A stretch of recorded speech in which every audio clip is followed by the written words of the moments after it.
Ew. Camera, please. Why are you like this whenever I restart you? There we go. Fixed camera. Okay. Better now? Fixed? That's better? There we go. I hate that one.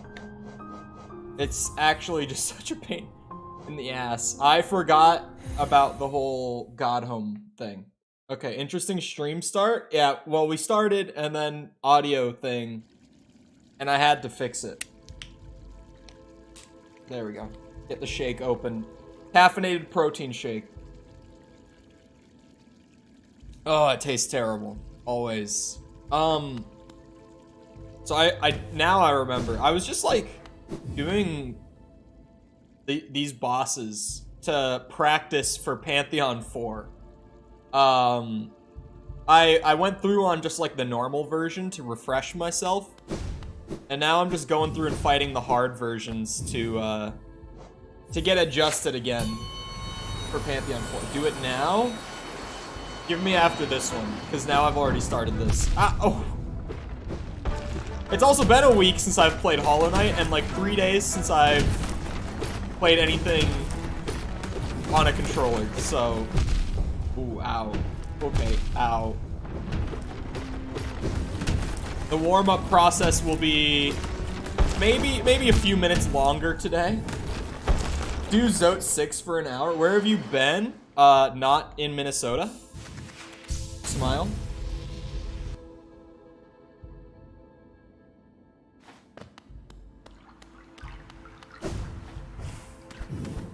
We hop up to Pantheon 4 and we just go straight for it. Complete Zote today? Oh, I forgot about Zote. I forgot about Zote entirely. Oh, shit. Good start. I don't know what charms I even have on. I didn't look. Bonk, bonk, bonk. Ah! Ow. But hello, chat. Let's say this earlier rather than later.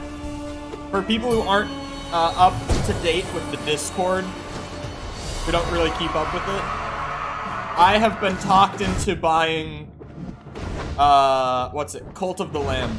I know so little about it. I learned it was a roguelike after I pre-ordered it, so... That's about my level of knowledge. I remember seeing stuff about it, like, a bit ago. At some, like, showcase of some sort. I saw something about that game a while ago. Maybe a few months ago. Yes, this is P4. Ah, shit. But now I've pre-ordered it while knowing pretty much nothing about it other than just the general premise, and I can apparently name the cult members. Which is ultimately what sold me on the game, weirdly enough.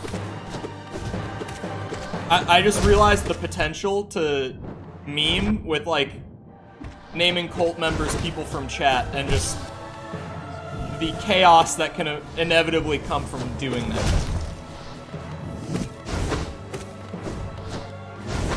Oh my god, he just zips around, man. Oh god. Please. Please, leave me alone. At least he only hits for one.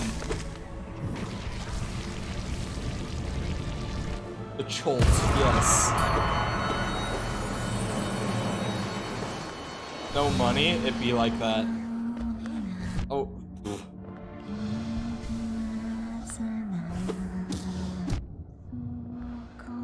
Okay. I apparently am getting hit. No eyes. Oh shit. That's how warmed up we are after the 3 days of no stream. Of minimal gaming for me in general. Not had much time for the game. Ooh. Hitbox moment. No, if we just go slow, this is fine. Do a little gaming. Yeah, all I played while I was gone was I put Borderlands 1 onto my laptop so that I could keep going on that. You can become a Chol Appreciator for $2. Yes, there is a lower membership tier now for people who want to have member, but like pretty much pay nothing for it.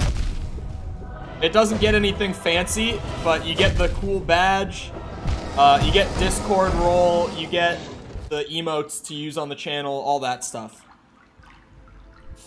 It's nothing crazy, but since people were like, oh, I wish there was something even cheaper than $4, I gave you something even cheaper than $4. Because I did have an extra, like, tier slot. Because you can have up to 6 different tiers. Get a goodie bag sent to your house. Apparently Sepper's offering goodie bags for it, boys. You should cash in on this while you've got the chance. Don't let him take it back.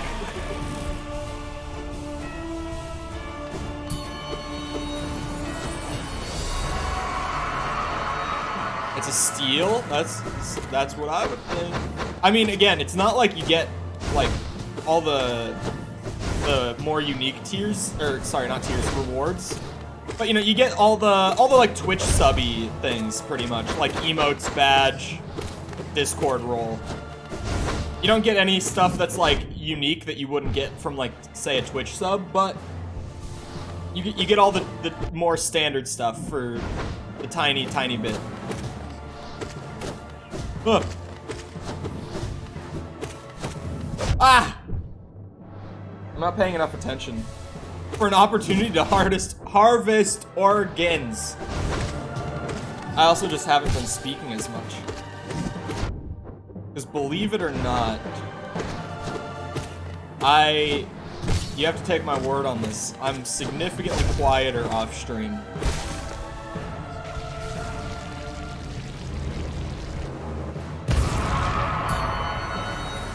Wait even longer to put profile pictures on his wall. I thought we just weren't doing that anymore. I vividly remember having some discussion where you were like, oh yeah, you can do this instead, and we did that. And I don't remember what that was, but I do remember this being something that happened. And I remember it well. What was it that we did instead? I actually can't remember. Bonk. I jump right into it. It's not even worth using the big spell because she just teleports anyway. Go. Ugh. Oh, also we found this out on a Hades stream, so for people who haven't, essentially for people who like only watch the Hollow Knight streams, when I was saying on the last one that that I wanted to become more of a Hollow Knight gamer than Finn, and that was my ultimate goal, I found out on a Hades stream when Finn was in chat that we've already become more of a Hollow Knight gamer than Finn. Because, like, I already knew that Finn had never defeated Radiance before, but I also learned that Finn has still not done Pantheon 3, which officially makes me more Hollow gamer than Finnegan, moderator of channel. Huh. I dashed into the second bit. Oh, this was dumb. I'm one shot.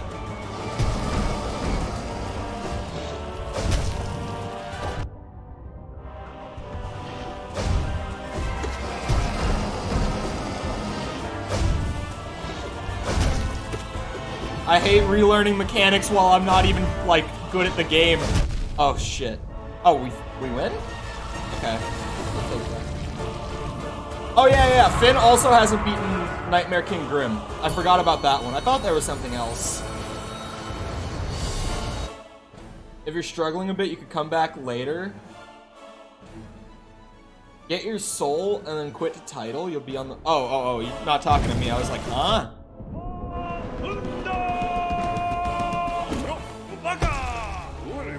I thought you were saying in Pantheon, like if you quit to title, you can just resume at the bench. Which you might be able to? Because like, I just kind of thought that the benches were there just for like a health refill. But they might be there as like an actual checkpoint. I don't fucking know. Ugh. Ah! Fuck! Doma.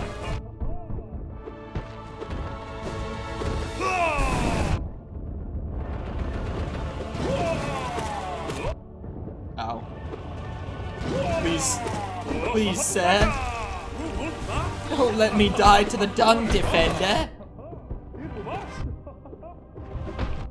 Oh god, oh my, I'm not helping myself out here. What?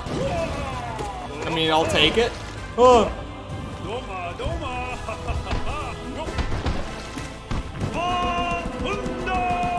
I am a hollow warrior. Try me.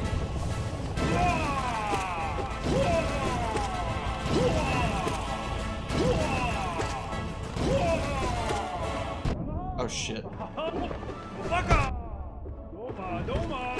How much health do you have? This man is crazy. I don't remember how far I got in Pantheon 4 previously. I think this is like attempt 8 overall. Rain Dog versus Superman when? You've been saying your Rain Dog is hot shit. Let's watch it. I will say I played Multiversus with a friend of mine last night. And he asked me like what my rank was and stuff, which I didn't know was a thing in the menus previously. And I am, statistically speaking, a Rain Dog main. Like, it is my most played character. And I also happen to have, like, 40 matches played and a 98% win rate. All I'm saying. My Rain Dog is actually some hot shit. I'm telling you. But I hate Superman players. They drive me nuts. Because that, like, that one grab, the flying, like, side special, is so fucking annoying. And some people just spam the shit out of it. And since you have to use it so many times to get attack decay on it, like, people just spam it endlessly. Like, they go crazy. I forgot about the pogo stuff. I think I've gotten to him before in this Pantheon. I think I probably died to him. That was probably the furthest I got. My failed champion fighting is not the best. So I wouldn't be surprised if this is the guy who's been stopping me on Pantheon 4.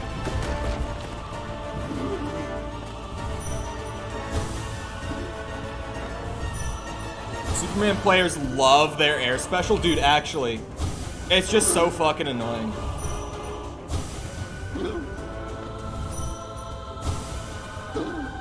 I just saw the let's say for the sake of argument, Doma Doma.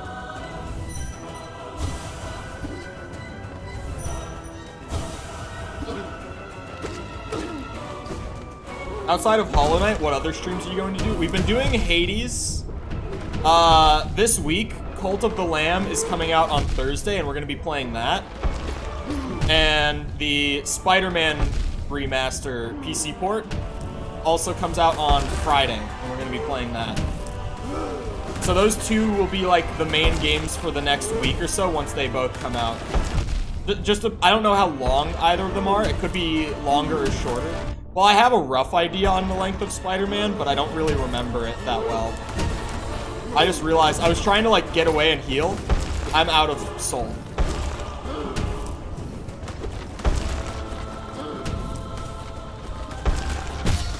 Oh, let's go. Unbelievable luck.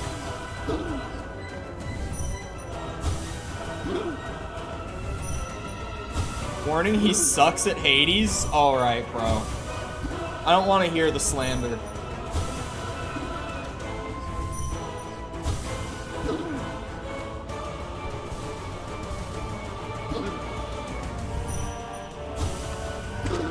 Oh, I didn't mean to actually bonk him.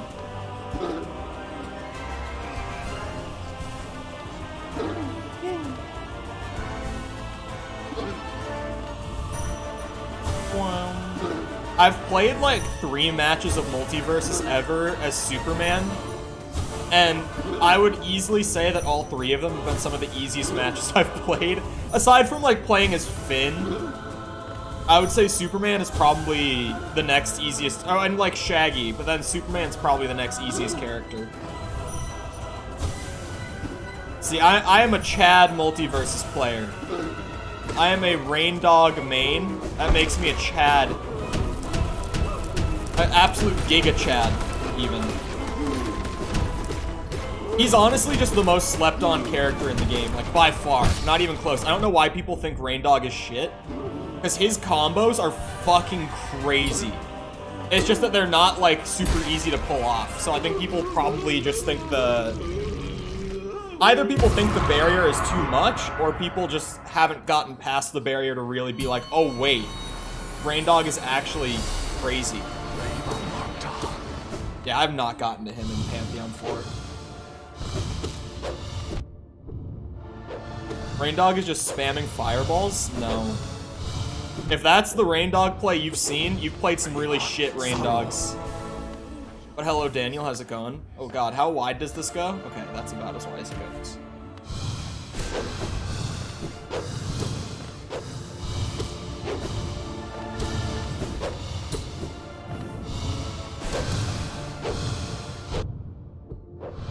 Because the fireball is one of his least damaging attacks. Why would you just spam the fireball? If you get in close and you're comfortable with his range and his attack timings, you can deal out crazy damage with combos.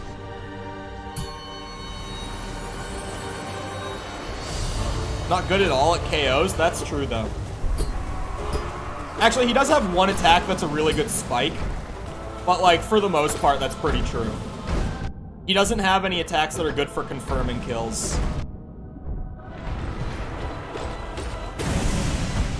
But luckily, I'm just a Chad, so I don't, like, need an attack of that variety. You know, it's just, why would I need it when I'm as good at the game as I am?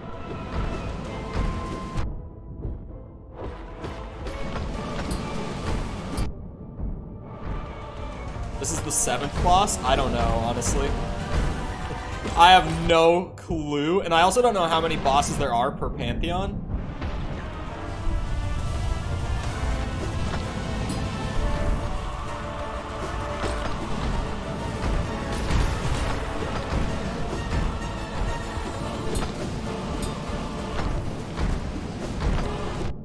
Shit. Oh. But let me be very clear about my Multiversus characters. When I'm not maining Rain Dog, I'm normally playing Finn, and I'm not ashamed in the slightest. Character is good and fun. You can't ask me to not play it. You just can't.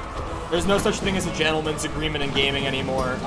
There's no reason I wouldn't play him.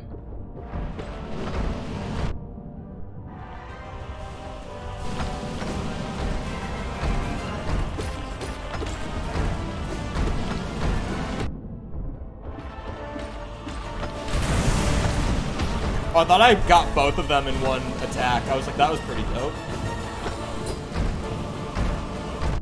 Oh, come on now.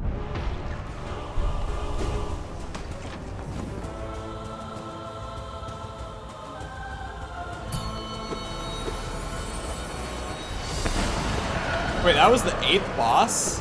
No way.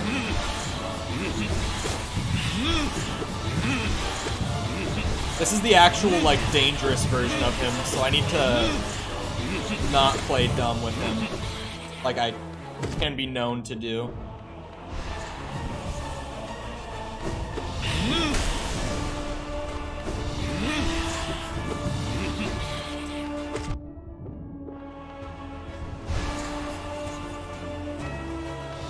What are you doing, huh? What's your plan here, big guy? Oh, I forgot he even did that. Like, I forgot that was even an attack, was that he just fucking slowly swept across the bottom of the screen like that. Ooh.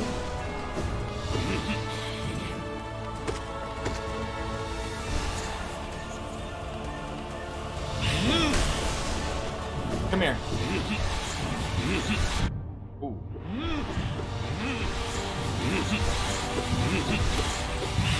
God damn. My boy is schmoovin'.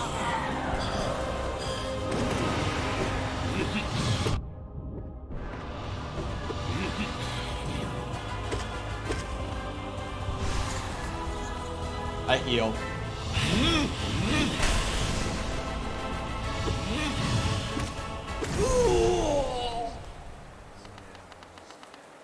feel like I would love playing Tom and Jerry.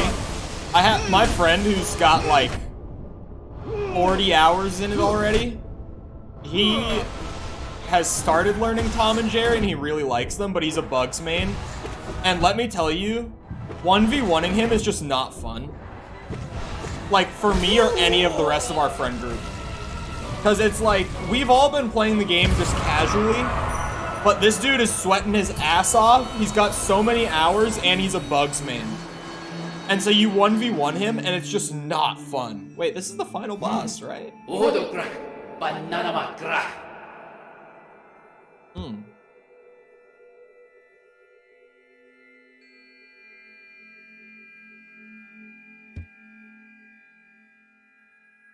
I would say I am equal to this god.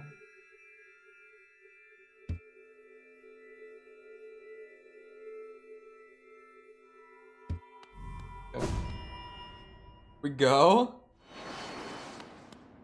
Oh. Hello.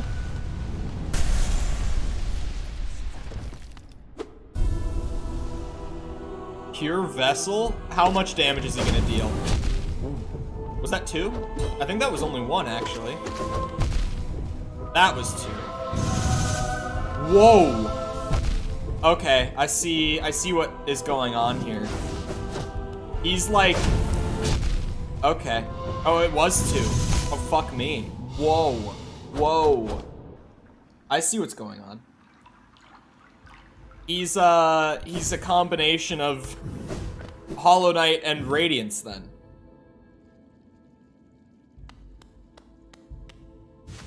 Got it. Noted. Let me work on Failed Champion a bit here.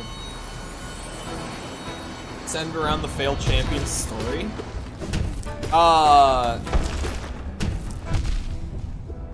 comic. Like, just a one-off or like a series? Ow. Because I feel like one-off comics for a lot of the characters would work.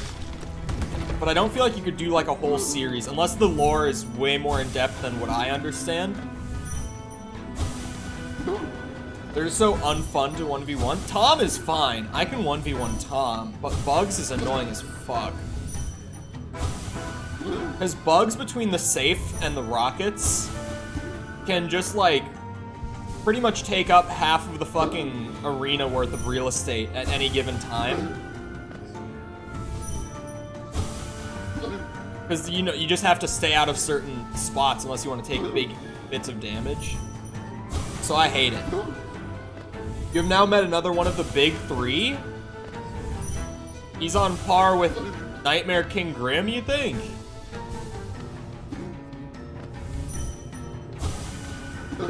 He's a combination of Radiance.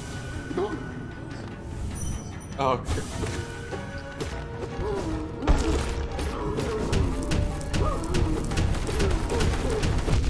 ow, big rock hit me. Cool. I'm starting to realize there might be a direct... Wait, did he just hit me for 3? He's the opposite? Okay, we're talking lore now. I mean in attacks, okay? Attack-wise, he's got a lot of striking similarities to Radiance here. Where is he? Speed. There you are. Let's practice you.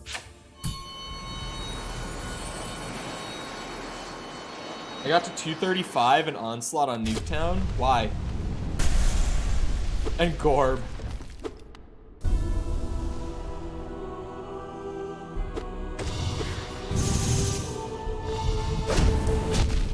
I need to not move so much.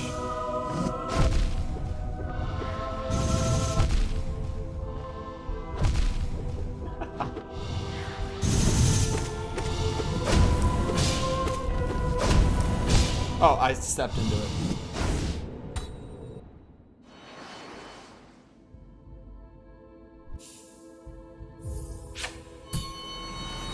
Hollow Knight fight. We only watched a quarter? That's not true. We watched like an hour and a half.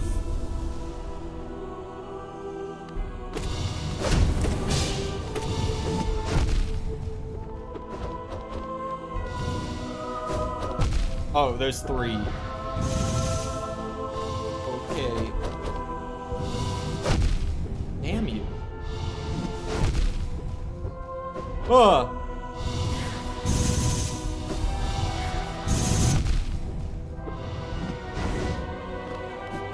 Ooh, ouchie. No, never. No spam. Nail fight like Chads, okay? Come on now.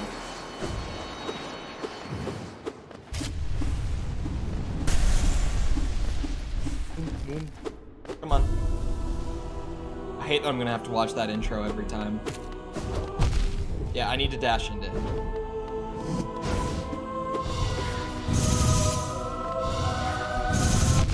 Ow.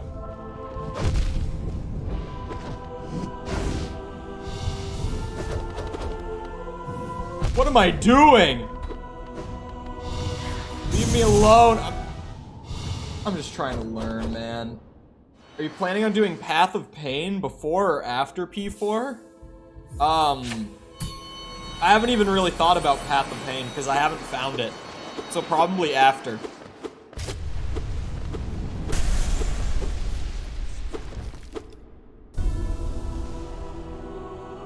In like 30 minutes or 2 hours. Interesting time frame. I don't play 2s enough to hate Velma yet. 2s is honestly only fun if you're playing like with a friend that you're matchmaking with. Like if you're partied up, I mean. That's the only way that I've had fun playing 2s, honestly. I don't know why 2s is emphasized so much from like the devs. Cause like the genre is kind of built around 1v1s, and maybe they're trying to like make it their gimmick, but it just seems so weird to like try to break into a genre and have your gimmick be something that completely changes the core of that genre. That I don't feel like it is a very smart play, but maybe it'll work. Doesn't seem like it is, but we'll see. Because I know that like Evo right now is being played in 2s, but still like the majority of players are just playing 1s on matchmaking. They're not doing 2v2s. And also, hello, I'm learning.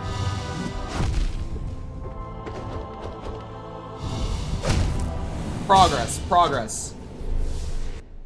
You enjoy your break? I mean, my break was I was traveling, and I've talked about it before, but I hate traveling. Like, I hate it so much. I just do not like traveling.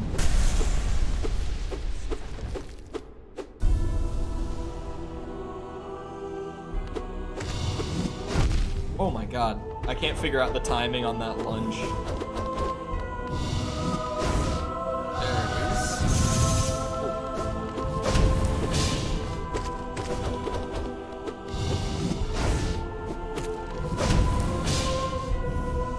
Oh, wow, okay.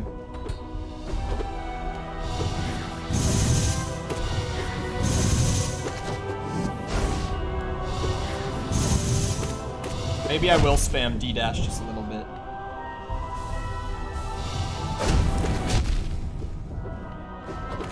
If I hadn't hit him there, I would have been fine.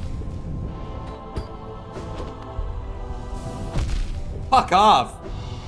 I'm trying to, like, find the heal windows, and some of them work great, others are considerably more risky.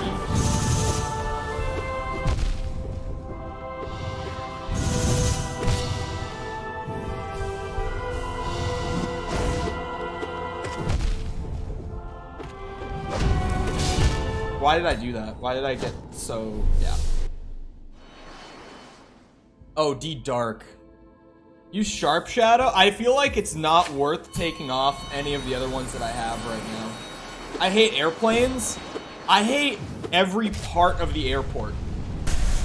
I've said it many times before. You have never seen me as upset as I am while I'm moving through the airport at any given time. Whether that be the airport or on the plane or even like driving to the airport. Just knowing what I'm about to have to go through. I am never as upset as I am going through the airport. Ow! Ow. I'm not paying enough attention. I don't feel like there's anything I would want to take off for Sharp Shadow right now. Definitely not. I kind of want all 4 of these.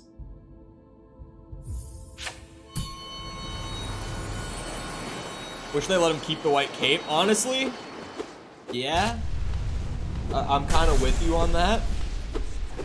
Because then he still, like, goes back to the other one. Just, like, the raggedy one. Why not let him keep the cool cape? It would help distinguish the designs more, too.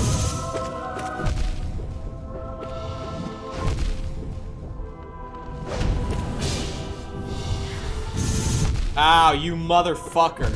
Ah, I used my dash already. A little early on that one. We will do this until I can beat him, and then I'll go back to running Pantheon 4 again. But like, it would just not be worth it in the slightest to keep running the whole Pantheon just to get more attempts at learning his moveset.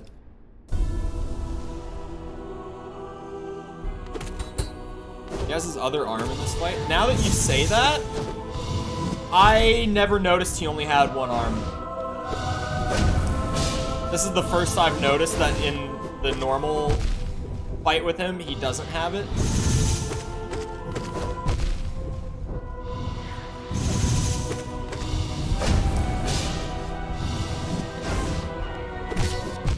Ow, motherfucker!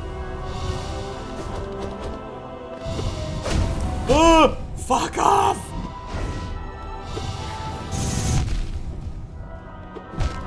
Ow, okay.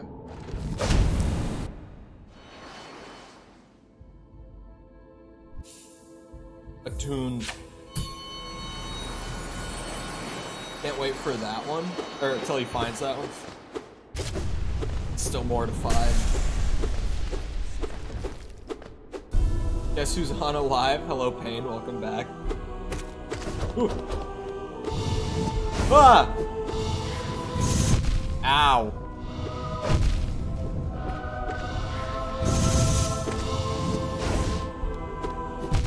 God damn it. I thought I had the dark dash again. Yeah, that was a good one. Just a few more weeks and we go again. Silk Song, hopefully. I don't know about a few more weeks. I don't know about that one. I think Silk Song at earliest is probably not coming out until like late Q1 of 23. Like February, March-ish, I would say is like the earliest I would guess Silk Song will release. Fuck. Dark Dash was ooh.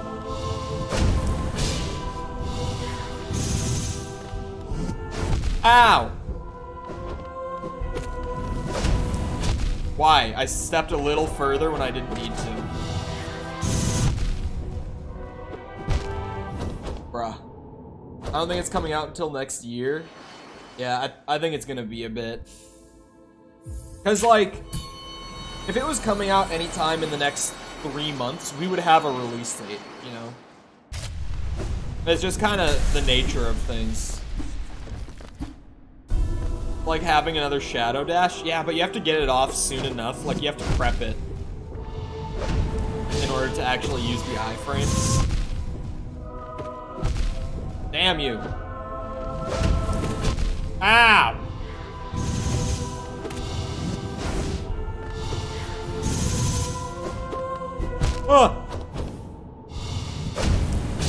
Poppy Playtime, Chapter 3. Their monetization model with that game is so bizarre. I don't understand what they're doing with that. Like, I just don't get it. The way that they're making it so that only the newest chapter at any given time costs money. Like, right now, if you go on Steam, Chapter 1 is just free. Like, you can just go and play Chapter 1, no entry cost. But Chapter 2, you'll have to buy. And just with the way that their model is, once Chapter 3 comes out, Chapter 2 will be free. I don't even know how many chapters there are going to be. I have, like, no personal interest in the game. So I'm not really keeping up with it. But I'm still just, like... I'm so confused by that model. Because I just don't get it. I like the aesthetic, yeah, but like especially with a game like that, where you get this, you get the same experience from watching it as you do playing it. Like nothing changes if you just watch it rather than play it yourself. I find it so weird to not just fully dedicate to a paid product or a free-to-play product.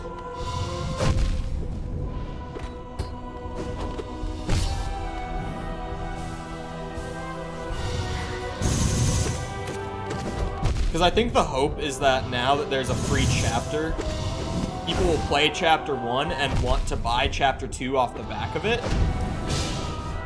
But like, because the game got so much attention on YouTube and Twitch, it's like I said, like, you get the same experience from watching it.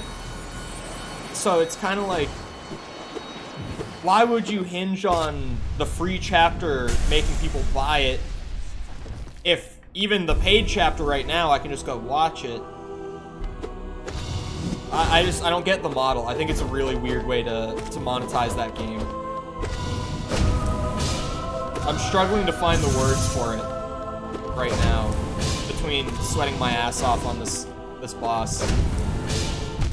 Ow.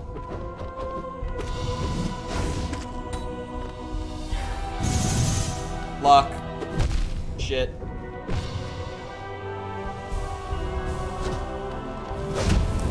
Why? Oh my god, I'm getting comboed like crazy.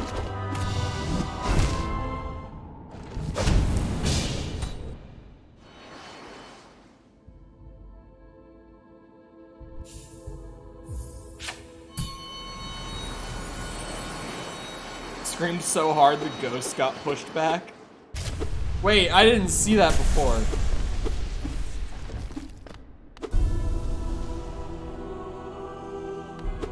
Jump. Ah! Fuck me! Ah! Leave me alone! Let me heal, you bastard! Thank you. I've been needing that.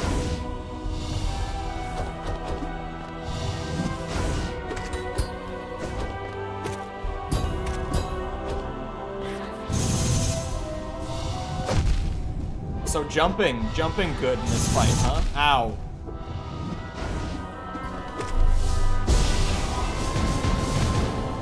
Oh shit!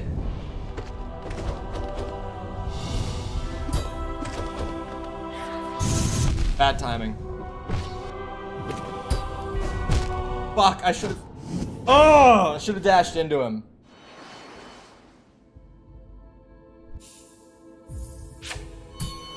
Okay, we get there.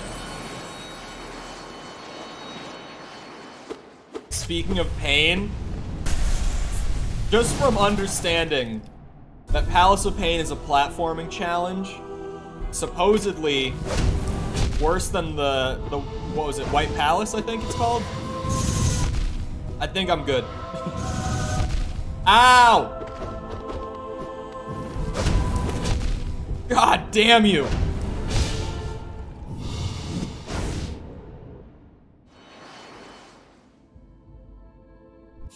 God damn. This guy's a bitch. I thought it was fun. Did you see me go through White Palace? There's nothing fun about that bullshit.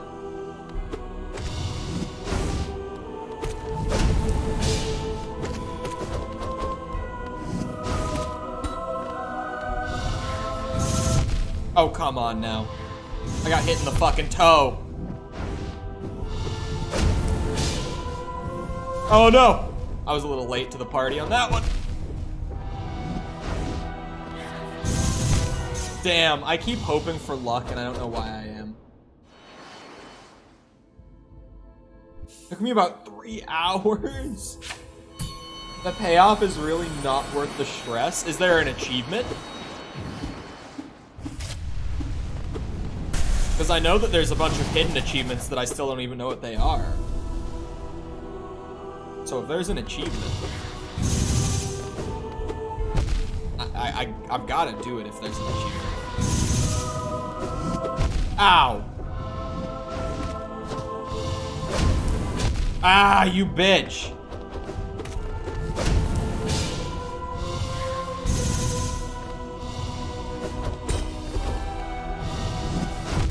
Damn, I thought I could get that off in time. Ooh.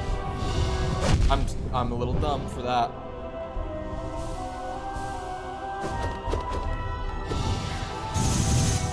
Whoa.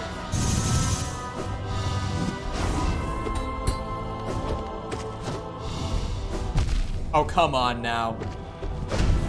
Ah! Hello, Perdos. How's it going? Let's just say yes. There's no achievement. I'm believing Crowley on this one. The achievement is the friends we made along the way. You can't put in a challenge like that and not put in an achievement for completing it. You heal too much? I take damage too much. That is just as much the problem.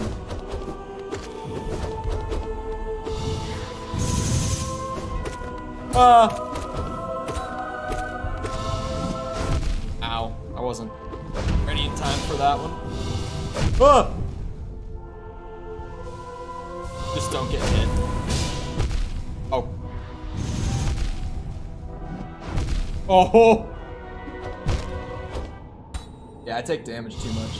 It unlocks something in your journal.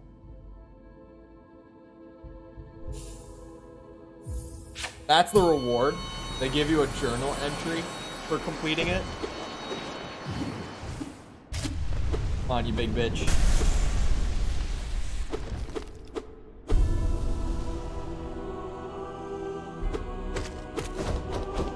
Bonk, bonk. Huh.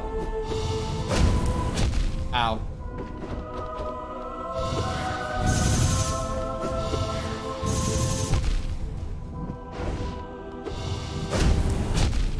Why did I keep trying to overcorrect when he does the big spikes. I didn't have dark dash. I'm so dumb. I always just like instinctually hit it because I'm like, oh, that's the easiest dodge ever. Oh.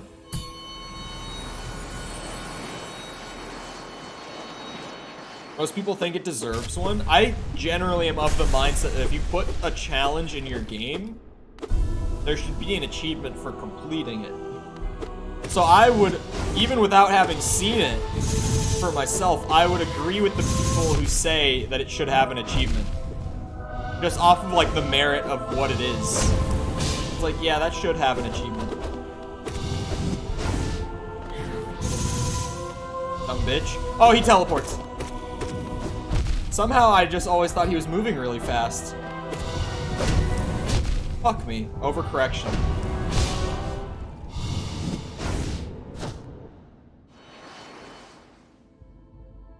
Yup. Good thing I didn't keep running Pantheon 4. Thank God I decided to learn him this way. Because, like, we would have been here the whole 4 hours if I just kept doing Pantheon 4 trying to beat him that way. Ow, fuck me. Shit. No! Every time I go for a cheeky heal, he teleports right above my head. The worst.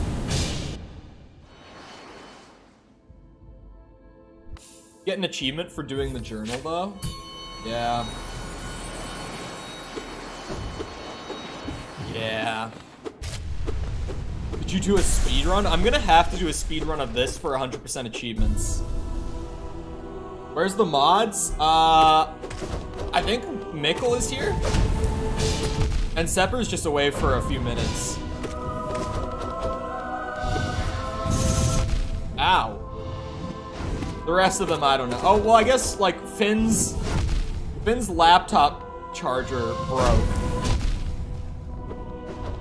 And apparently it's gonna take, like, a whole ass week to ship the new one. Ow. Mod check. Did you do a speedrun of any game? I used to do speedruns for COD Zombies stuff when I was doing records, but it was never really like the main thing I did. I'm not really a big speedrun guy in general. The level of perfection required for good speedruns, I don't have the attention span to even like get to that level. Much less to practice over and over again to get like good RNG or anything like that on top of it. I just don't have the patience for speedrunning.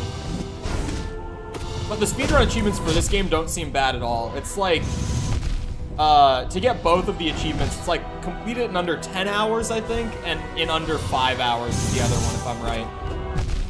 Those won't be bad at all. Those are very doable times.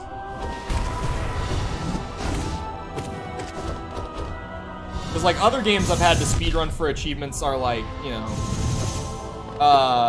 like, the RE1 remake, you have to complete it in, like, under 2 hours, I believe, for one of the achievements. Hollow Knight speedruns can be pretty flexible. Less of a speedrunner, more of a completionist. Yeah, that's me, too.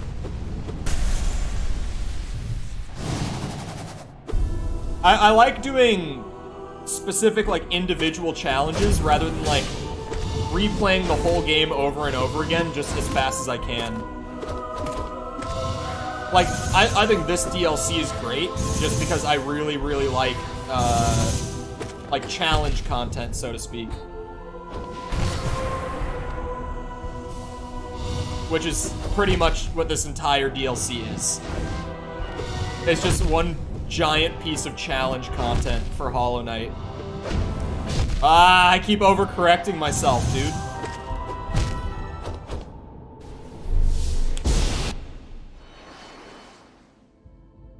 My knuckles really needed to crack there. Also, chat, remember to like stream if you enjoy, because, you know, algorithm and stuff. That's it. I used to do this big, long-winded thing about it, but now I'm just like, thumbs up button for algorithm, please. You ever played Papers, Please? I have not played it, no. It seems interesting, but I don't really know much about it, so I don't really know what the appeal is beyond just, like, the gimmick of it. Which, like, surely there's something beyond the gimmick of it. There's always something more with those kinds of games, but I just don't know what that something more is. Ow. Holy shit. Then just end up making the exact same choices out of guilt. I used to do that. Like, I used to, with, like, Borderlands, I used to, like, always just play the same class and do the same build, because I would try to do something different, and then it wouldn't work. And I would just be like, oh, okay, well, I know this works, and I would just respec and continue the playthrough. Oh, wait, speaking of Borderlands, I started up a Lilith on my Borderlands 1. Oh, fuck. Because I got to a point in the game that I really hate. Just like an area that I hate getting through. And I was doing it for a bit, and then I'm like, I just need something else to do so that I can, like, take this in pieces and get through it easier. Instead of just grinding out, like, this whole area in a few hours. So, I just started up a Lilith, and I'm gonna see... Because everyone says that Lilith is the most overpowered character in Borderlands 1. I've always thought it was Brick, though. So now I'm playing a Brick and a Lilith, and I'll see which one ends up being more overpowered. That will be my metric to go off of. Ah, motherfucker.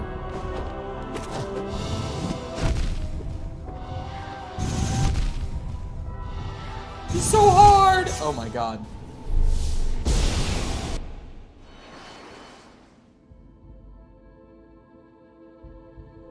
Oh, that makes sense. I'd make a decision to save some. Mickle! Mickle, please! It's only $5 a month. $5? The meme doesn't even apply to the channel now because it's not even $5 for any of the tiers. I can't remember exactly. I think it's like lowest is $2, then $4, then I think it goes to 10. I don't know exactly. And then past the 10, it's really just like gimmicky tiers for just people who are like, yeah, I want to give more than that.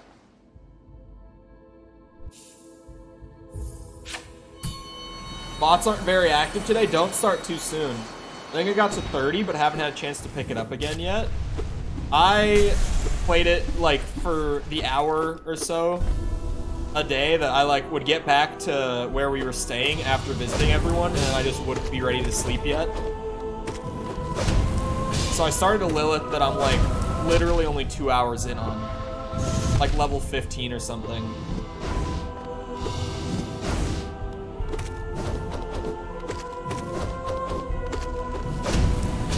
Fuck me. So hard.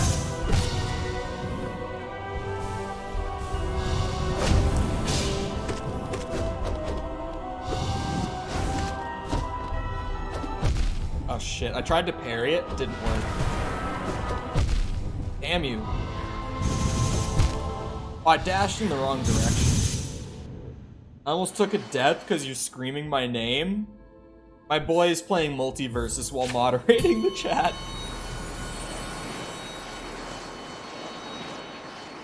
Had 4 of the same bot show up in the span of 10 minutes. Yeah, it can be like that on some days. It's ridiculous. The botting problem is so bad on YouTube right now. Which, like, it should be clear enough even if, like, you don't watch many YouTube streams. Like, if you're here, at least, just from the amount of bots that you see in my chat, and keep in mind, we ban every single one of them that types, and you still see as many as you do. Like, who knows how many total bots that we have banned in this chat at this point. It's gotta be ridiculous.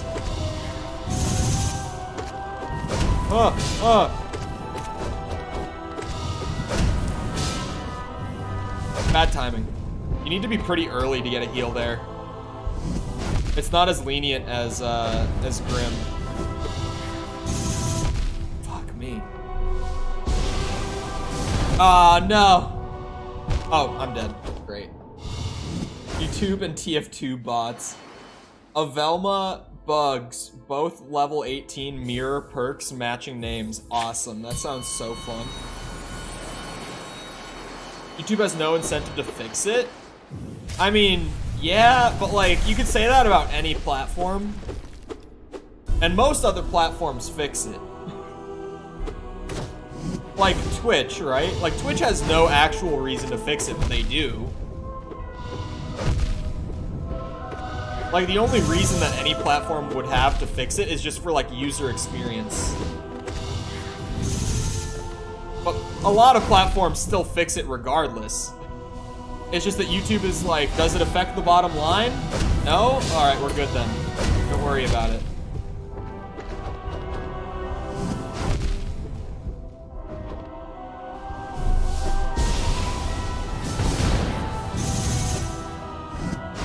Fuck. His attacks come in quick enough that that I don't have time to recharge the shadow dash in between.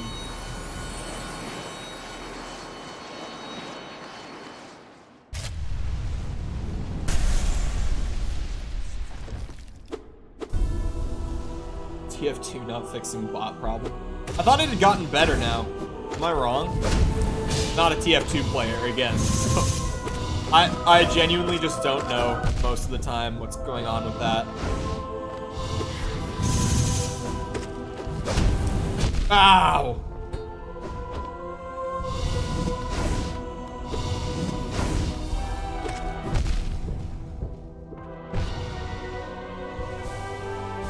Hello, Lenny. How's it going?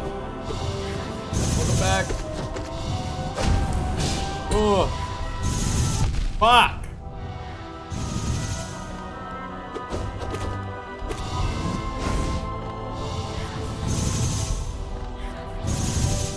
Oh.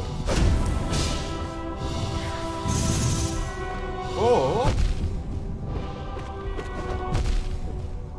If only that kind of RNG was consistent and I could just learn to do that. Oh, what? He can attack before those go off? That's insane. That is just ridiculous. Like, oh yeah, here's a spatial attack. Let's have him dash at you in the middle of it. They should make it so first phase is armor on and second phase is armor off. That could work.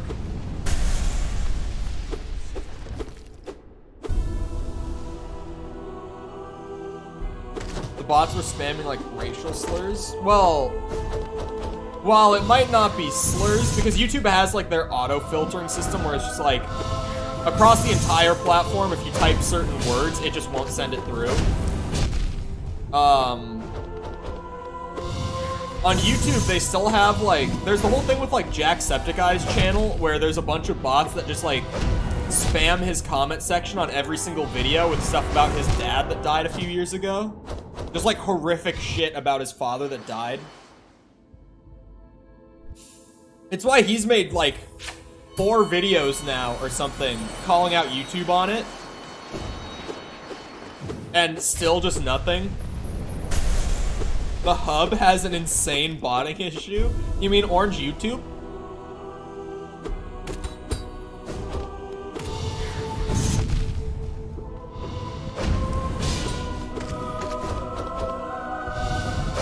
Ow.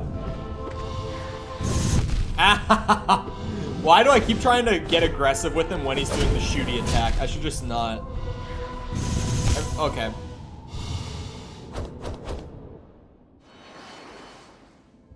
It's not as bad in South America servers, so I'm not 100% sure. Still pretty bad in North America? Are you in South America, Crowley? I thought Crowley was British. I don't know why.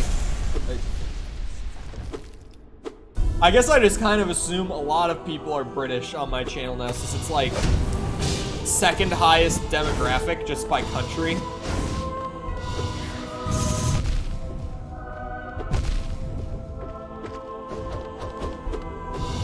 Ugh.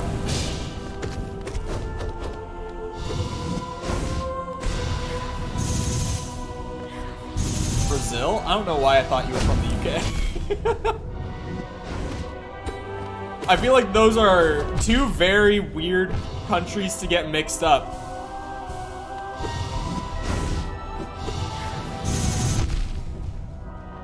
No, god damn it, he's hard as fuck.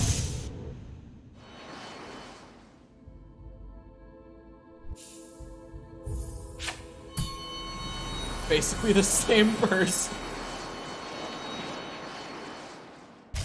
That honestly might be why.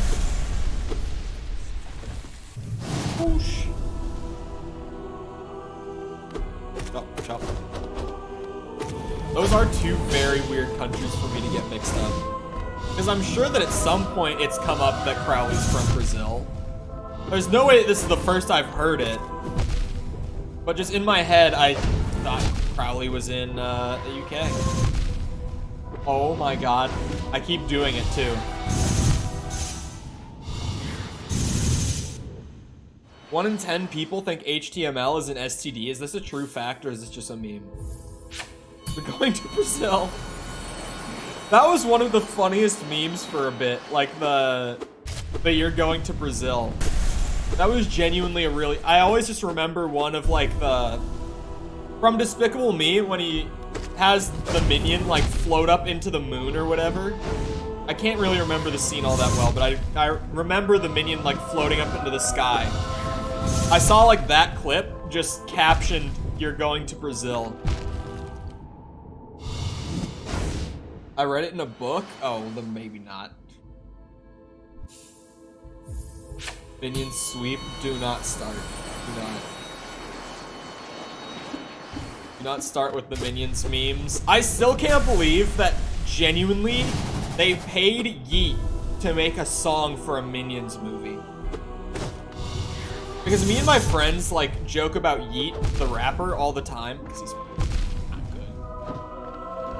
Sorry to any Yeet fans out there, any Twizzies in my chat, but like, we joke about him all the time.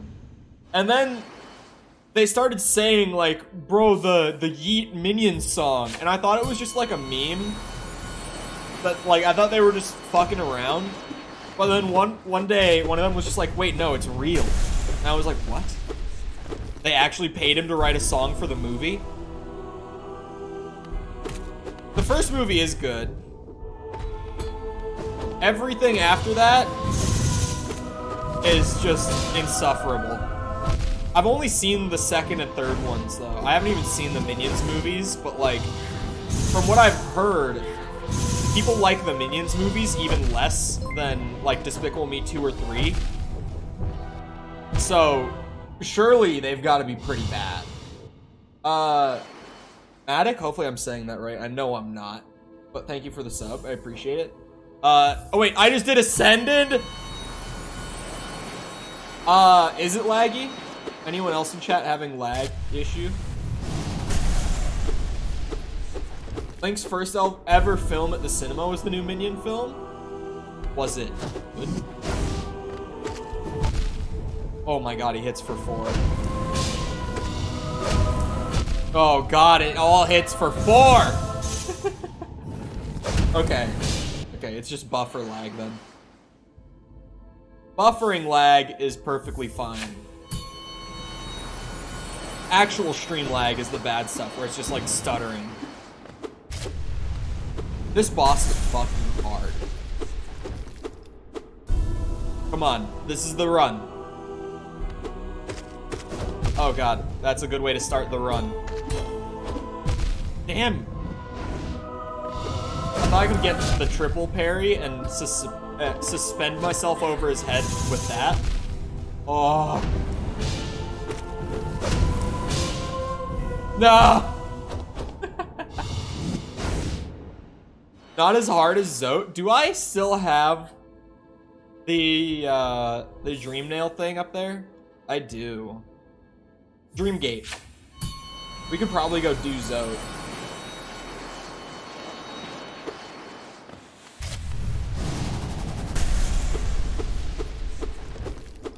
This is the run copium. Please no more Zote. Zote, compared to this, I got Zote, okay? Zote now is like easy clap. I am not afraid of Zote anymore. I've seen some shit since then, okay?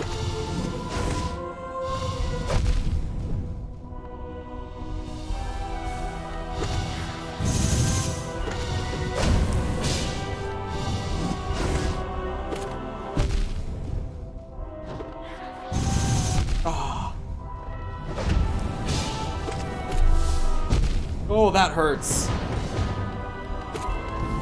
Oh, fuck you. Oh shit, he does that attack a lot? I thought he just did it once. Oh my god, my soul fucked me there. Because it had to come from the little orbs into the actual... Oh, that was unfortunate. Was stuck for a while, but I found a small section I didn't go to. Now I'm fighting the female. Okay. So you're still fairly early. Are you liking it, Belize? Because I remember early on, being kind of mixed on it. Like, I was like, I mean, I'm liking what's here in concept, but I'm not, like, used to the gameplay of it yet. So at the beginning, I was like, I don't know. I kind of like it, but I'm not sure if I'm going to like it. But it grows on you over time. At least it did for me.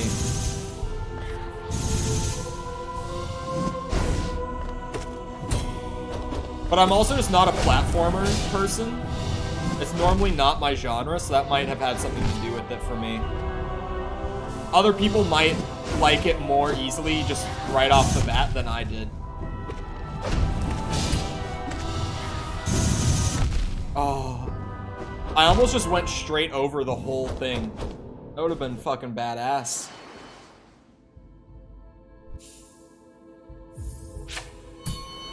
Yeah. If bugs are sized to the real-life comparisons, then the square map is like a square mile. That's a pretty big map still.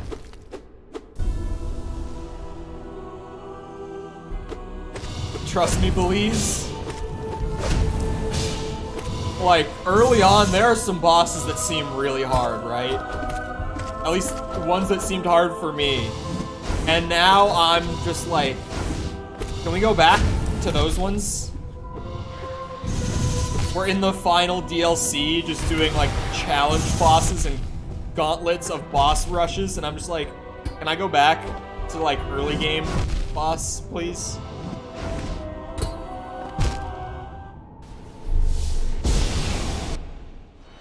Run it back to Nosk. Nosk, I actually have not died to since like getting to the DLC. I fought him a couple times. I think like 3 times. And now I'm just like, Nosk, honestly not that bad. I was just shit at the game. Which is kind of the same for a lot of the earlier bosses like that.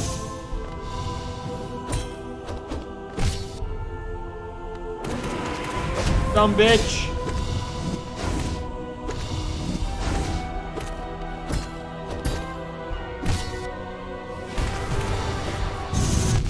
Damn. Okay. Not my brightest moment. Oh! No! I dashed into him because I'm smart. Shit. I first subbed today. Smile. Yep. True. Real and true. I think I did Gruzmother Ascended already.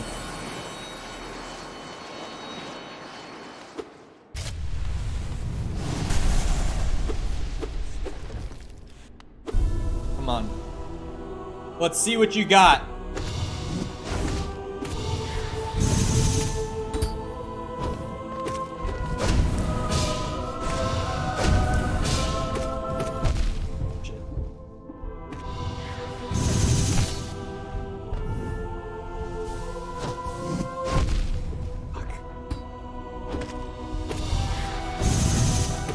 That was some luck right there, dude. Oh, what? That was a hitbox moment if I've ever seen it. Shit.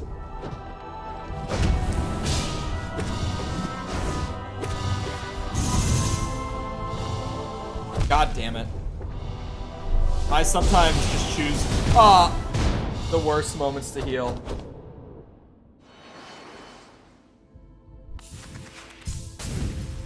PS Plus? Is PS Plus just like the online, like the basic online, or is that what's it? The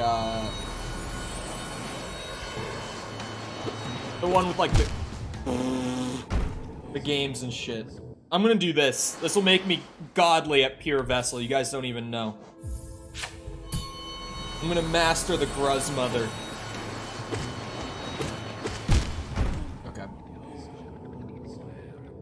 PS Plus is just renamed Premium? Okay.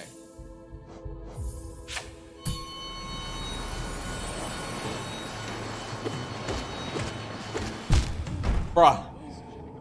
This is... Yep.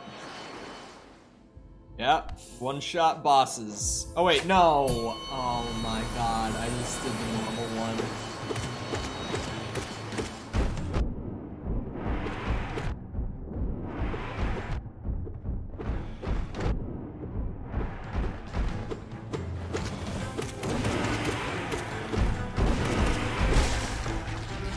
did that by mistake.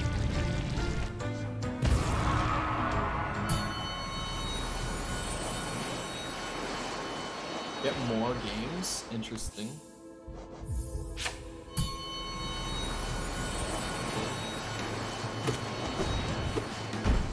Oh, the fucking spikes! I figured you meant 99. I was like, 999. Switch Online is the only one with a reasonable price? That's not true. You ever heard of Steam? But console-wise, yes.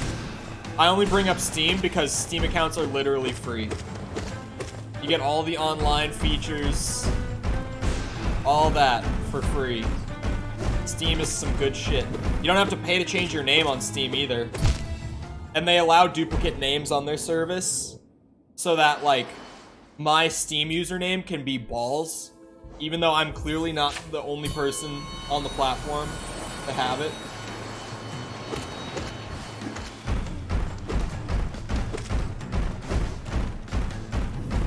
I got this. Oh shit, I didn't expect that so soon. Ooh. Fucking spikes, dude. How much is the Steam? Steam is a PC thing. But yeah. Steam free. Having to pay to use the internet you already pay for real. It's charging for online subscriptions on consoles is the dumbest thing when you think about it, because it is like you already pay for the internet, for your own internet, and then when you get a console that is capable of using online features, they make you pay a subscription extra, or a subscription extra, to even like make use of the internet that you already have. Really odd. I think it's really dumb that they make you pay for online services.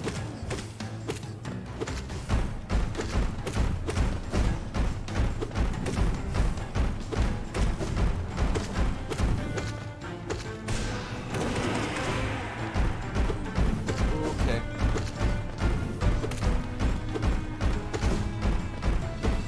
Not sure how much health this version of the boss is gonna have. I attracted the TF2 people here. Here we go. Don't tell them that I... You know what? Forget it. So annoying. It's laggy. Have you tried lowering the quality? Oh, for fuck's sake.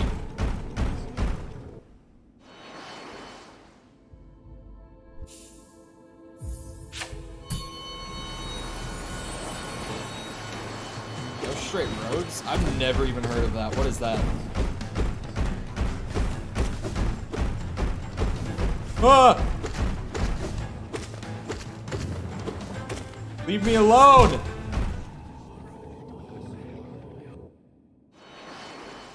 A TF2 enjoyer, truly. Don't tell them that I'm not a TF2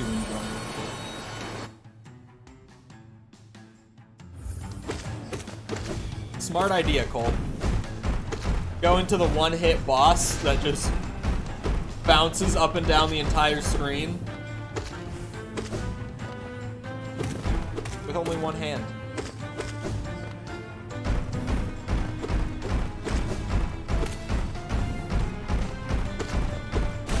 Oh, that was... I hit the bumper instead of the trigger. I'm so dumb. I meant to dash, but I just shot at it instead. Why do you have quick focus? Oh. You know what? I mean, I just had it because I didn't change my build, but now that you say that, that makes a lot of sense, doesn't it? You can swap it for... Hold on, where is it? That one. Common Stone. Is Gamefly still active? If it is, I haven't heard about it in years. Oh, you could overcharm. Because it doesn't matter.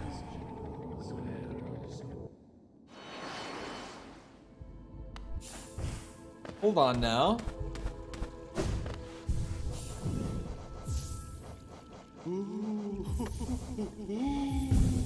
Boom.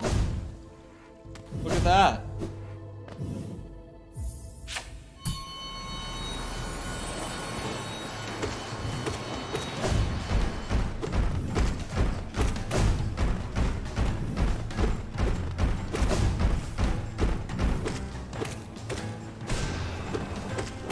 Ah! I saw that. Dude, fuck.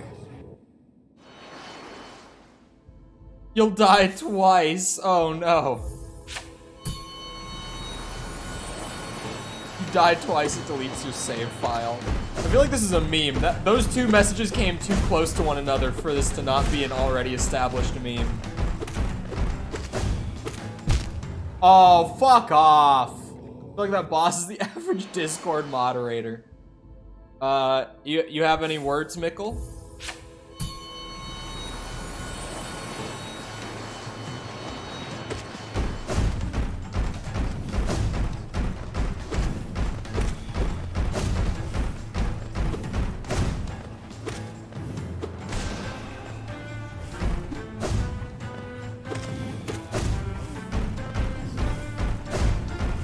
See, me personally, I wouldn't take that kind of disrespect.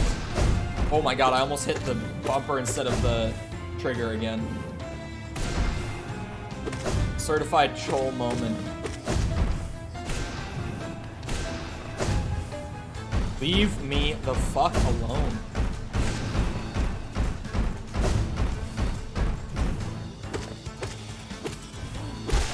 Hey, I did it!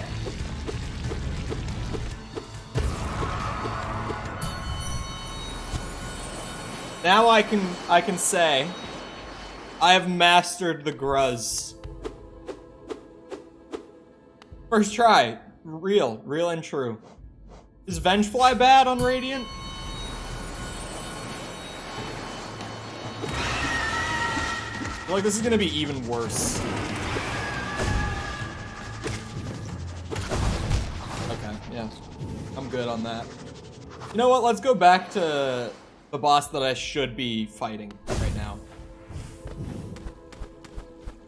The boss that I have to still learn. Take you boys back off. I took off quick focus, which I really need for your vessel. Try Radiant Mantis Lords? I don't feel like that would actually be all that bad. Like, full honesty, might not be. Hello, Lion. How's it going? Welcome back.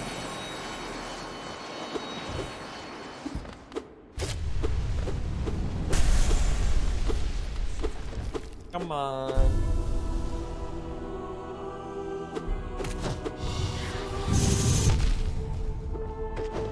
Amazing not dying from the first hit you take.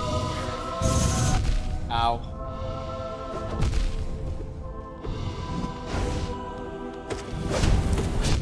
Oh, he hurts.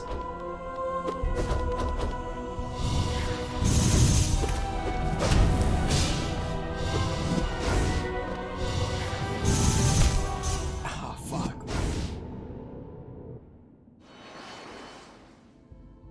It'll be good practice. But yeah, I just actually need to work on your vessel. Dude is hard. Very hard.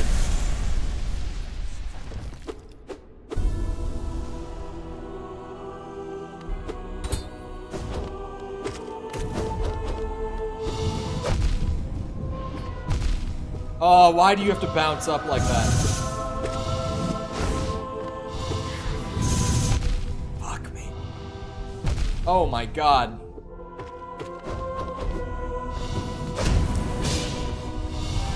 Oh no. Thank you.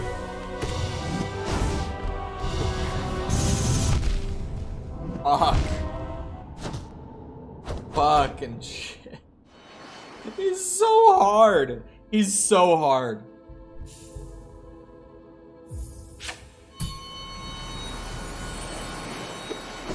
Okay, here we go.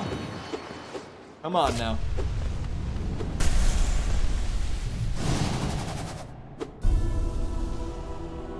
Come on. Let's see it.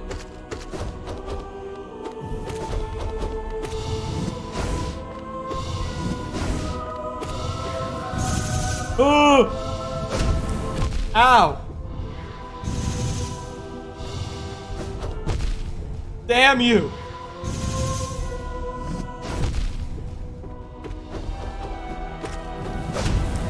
Ah! Ah!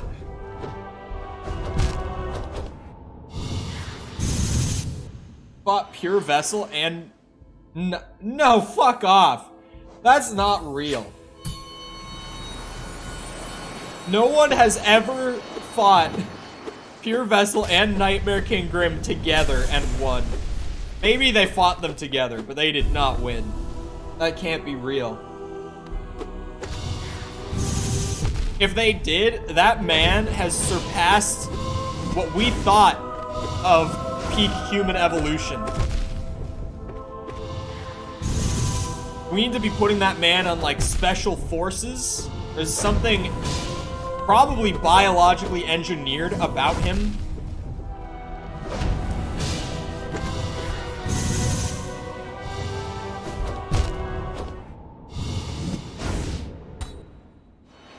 Any rad? Are these just Hollow Knight, like, content creators who are insane at the game?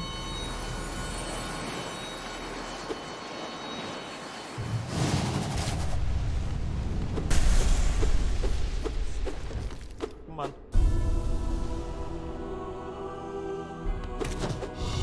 Kinda easy. Yes, Mikkel is God Gamer. He plays Superman on Multiversus, just in case you guys didn't know. Whoa. Jesus!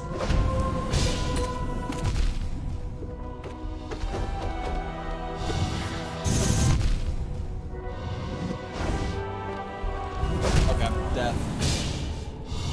The Hollow Knight community God Gamer. Okay. So yes, just absolute God Hollow Knight creators. Got it.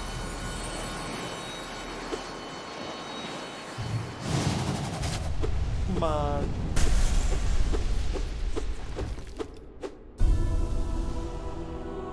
Let's see it.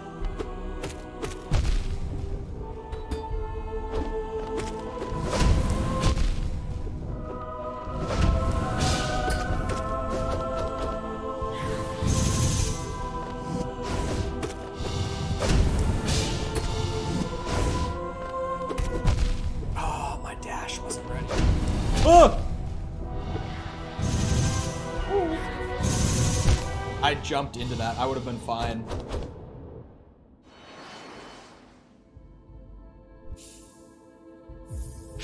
To think I'm frustrated with the easy boss I'm facing. Are you still fighting Hornet right now?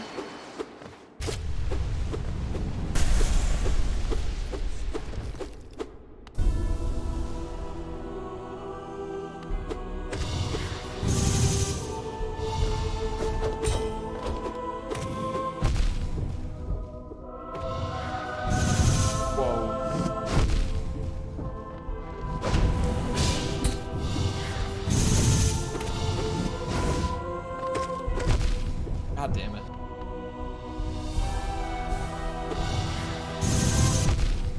Ow.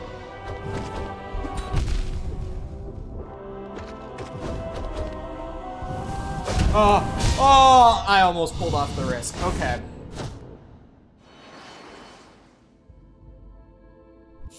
Yeah, he is very, very hard.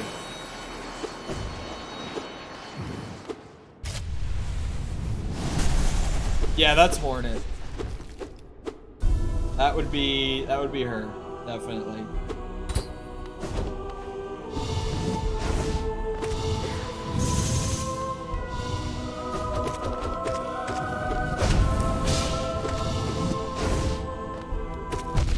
Shit.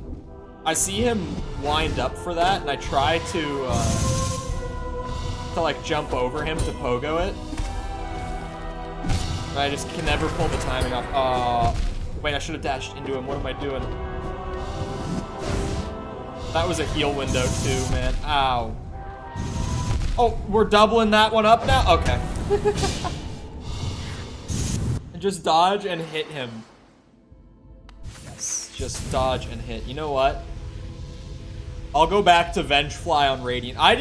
I've realized what the solution here is. The solution here is just to become an ungodly Hollow Knight gamer and then come back.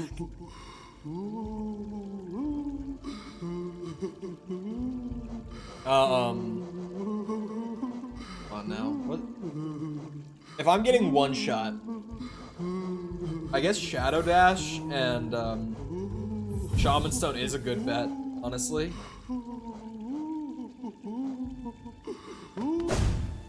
Because when you're getting one shot, a lot of the other charms kind of lose their effect that makes them useful. Could see the Hunter. I don't have the journal finished yet, though. I've got like 3 entries left, I think.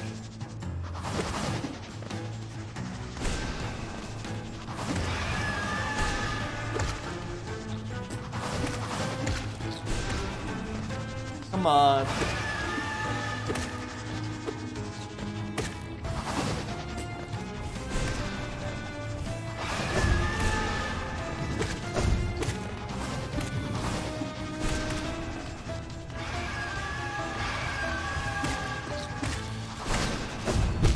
Oh, fuck.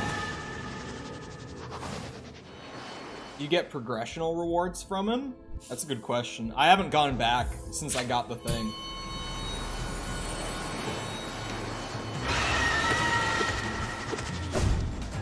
Whoa, whoa, whoa.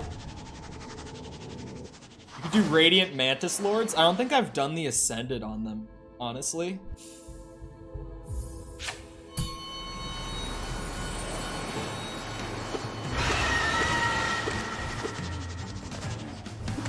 I think like, since getting here, I've just done the, Alright.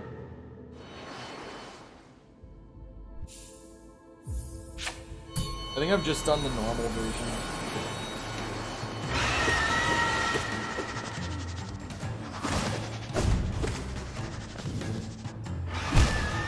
What?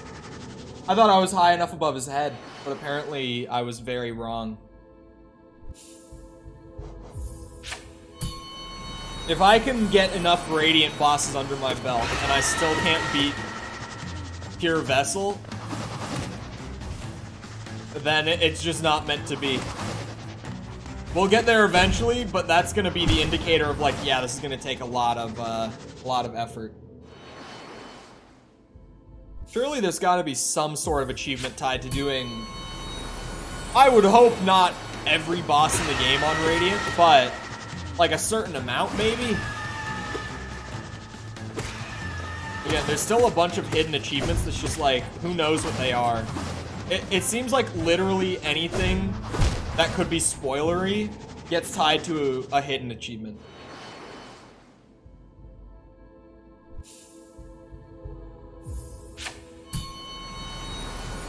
Oh, it's probably just that the dock is like messed up. I'm assuming you've already tried, like, using a different HDMI cord and stuff. It's probably just that the Switch dock, like, the port might be messed up, just damaged, or just stopped working. Because honestly, the Switch is, like, awesome for what it is, but the hardware in the Switch, like, the console itself is pretty cheap. Like, insanely cheap. Because it's a Nintendo console. Like, as long as I've been alive, the hardware in Nintendo consoles have always been really cheap. Like, really crappy hardware. They make banger games, but, like, hardware is not their specialty. Like, that's just never been something they've been particularly good at. Oh, you've tried different docks? That's interesting. Do you wonder if it might be the Switch itself? Like, maybe it's not, I would wonder if the video signal maybe isn't going from the Switch to the dock the way it's supposed to, and it might be because the port on the Switch is messed up. Which would be really unfortunate. I've never heard of that being a thing, but that could be it if you've already tried different docks.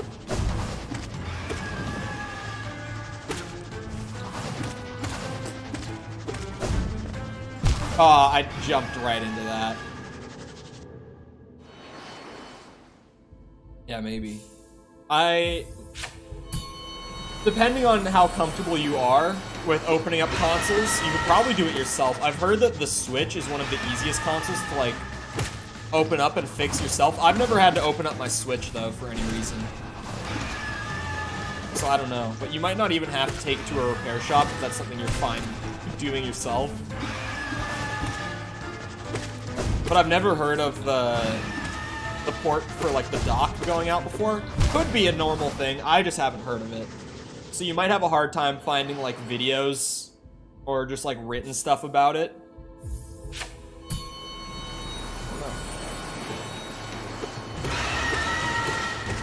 I love that Radiant makes even, like, Gruzmother and Vengefly King just really difficult bosses.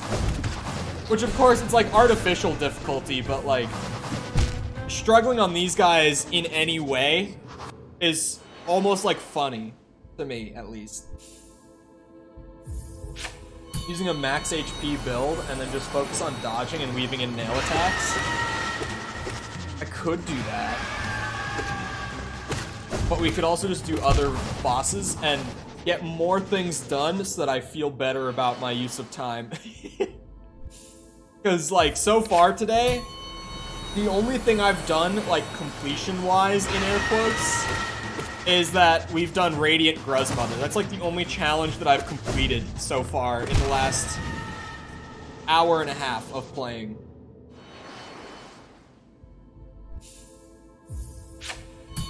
These guys are hard on Radiant, though. Just because, like, any hit insta-killing you makes it so that the dumbest things with these guys will just, like, immediately be like, nope, start over, go back.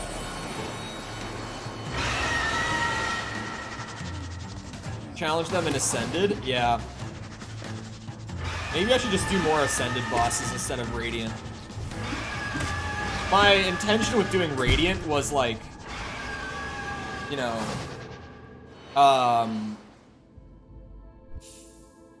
words are hard for me. The intention with Radiant runs was, like, training myself to just not take any damage in fights. But I feel like the amount of retries I have to do to like, get through a Radiant run might be counterproductive. But yeah, as far as no more Elden Ring, I would have kept going. But it seemed that, at least on my channel, the interest just really dropped.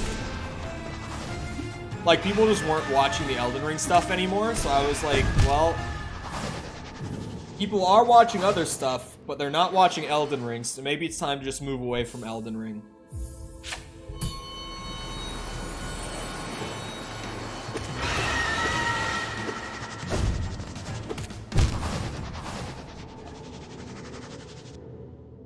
Radiant is too much frustration for you to learn. Yeah, that's what I'm saying. Like, the amount of times that I have to reset, it might almost have the effect where it's, like, actively less effective for getting better.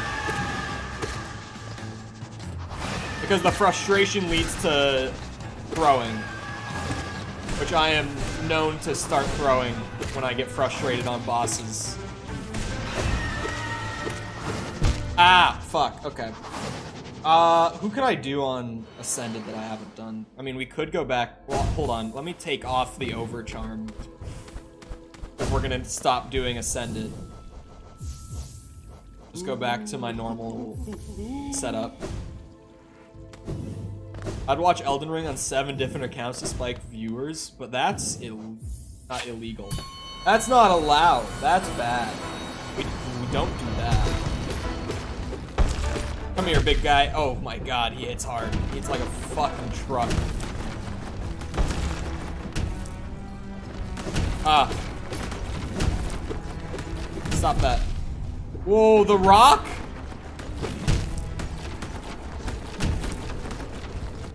Hope it goes better for you than it did for me. That is reassuring. Hornet Ascended shouldn't be this bad.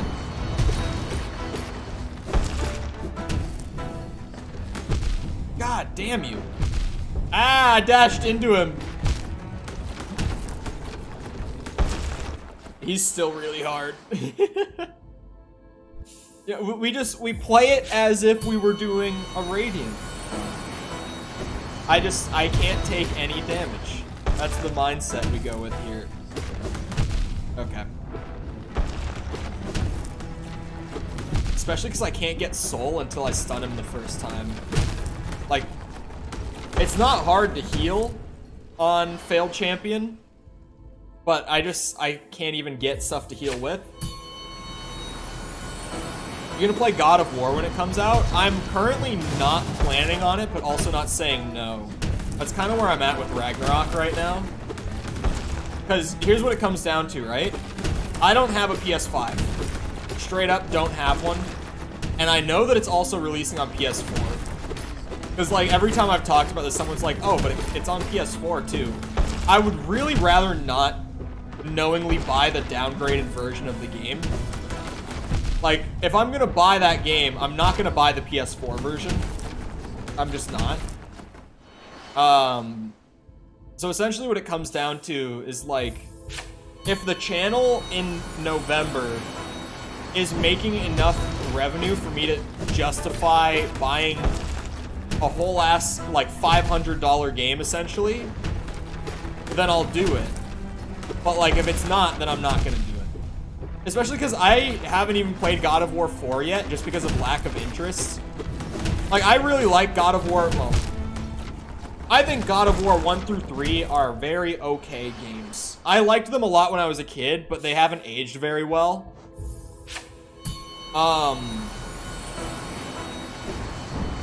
I think that they're okay, and from what I've seen of God of War 4 gameplay, which isn't much, but it's a bit, I've seen some gameplay of it, it looks like the combat got downgraded from 3 in terms of, like, depth and everything, so I'm kind of like, the combat was the selling point of the franchise for me, at least. Like, the story's pretty alright, but I've spoken many a time before about, like, how story just can't sell me on a game. There has to be something else with it. And it's like, at that point, I don't know if I want to spend $60 on God of War. Because, like, I could just replay 2 or 3 from the looks of it and get a more enjoyable experience than playing 4. Gameplay-wise. I always have to put in that asterisk. Like, yes, I understand the story is a big upgrade in 4, but I'm not a story-based guy when it comes to games. I'm very gameplay-focused, so I just don't think it's a game that I personally would enjoy all that much. At least, like, I think I would be fine with it, but I think that the whole time I would be thinking to myself, like, you know, 2 or 3 is better. I'm gonna play Sonic 2? You mean Sonic Frontiers? Because that one I can pretty confidently say, like, I'm like 90% sure I will not be playing that game when it comes out. From the gameplay that we've seen, oh boy, does that look rough. And also, Sonic doesn't exactly have the best reputation when it comes to, like, consistent quality. How about Final Fantasy 16? Now, that looks a lot more up my alley. But I've only played the first 2 Final Fantasy games, like, literally 1 and 2. Oh, no, I've played 7. I always say I've only played the first 2. I've played the original release of 7, not the remake. But I haven't played it in years, anyway. I'm very behind on Final Fantasy. I think that they're pretty alright. I was joking, but I failed. Yeah, that game looks rough, man. Sonic Frontiers is looking like it's in a bad way. And also, like I said, like, Sonic games are kind of known for, like, having a solid fan base, but even that fan base is like, yeah, not even half of our games are really even all that good. Like, you almost have to respect the Sonic fan base for loving a series of games that they will fully admit are, like, pretty bad for the most part. You know, like, there's a certain level of respect for something like that. But, what was I even talking about? Oh, Final Fantasy 16. That game looks very good, but I do know that, like, from people I know who are Final Fantasy fans, they really didn't like the direction that 15 took. And 16 just seems to be doubling down on that sort of, like, gameplay direction that 15 was going for. Which for some people is like, yeah, I'm fine with that, but for the majority of Final Fantasy's fans, it seems like that's a bad thing. But just the concept and that one trailer that we got looked really good. I think it looked pretty fucking good. As a Sonic fan, I can understand that. Yeah, like, all the Sonic fans that I know personally are like, yeah, I'm a Sonic fan, but only for, like, these very specific Sonic games. Like, I love that fan base's ability to be like, yeah, the majority of the games are shit, but I still kind of love them. It was the camera while in battle? Was that it? I thought people just didn't really like the general combat design in Final Fantasy 15. I didn't know if it was a bug-related thing. I just heard that people really didn't like the combat in it. Oh, for fuck's sake. What's happening here? We got to the end of Pantheon 4, got wrecked by Pure Vessel. I tried to practice it in here for a bit. I still haven't beaten him. And so now I'm just doing, like, Ascended bosses to try to get generally better at the game and then go back to Pure Vessel. Because, like, I could sit here for hours and just grind out Pure Vessel until I win, like I did with, like, Nightmare King Grim. But at least doing it this way, even if it's not the most time efficient, it's more interesting than just doing the same boss for, like, 4 hours. Both to play and to watch. Because, like, Pure Vessel was kicking my ass.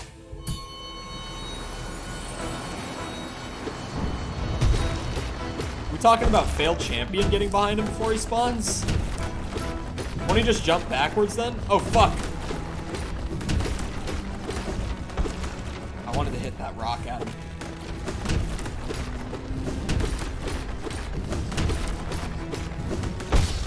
There we go. There's a stagger. I just need to focus more and not read chat as much.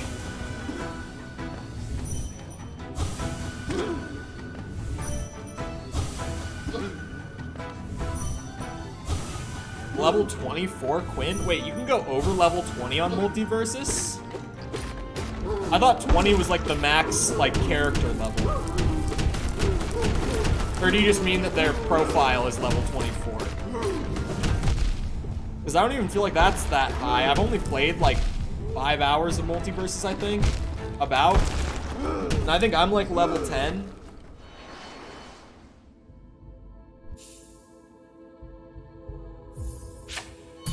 It's because Sega really misses when it misses, but also makes really good Sonic games sometimes. Yeah, that's just generally what I've heard from, like, people I know who are into Sonic. It's like, yeah, most of the time, it's pretty bad, but then when they hit, they really hit. Forspoken? I don't even think I know what that is.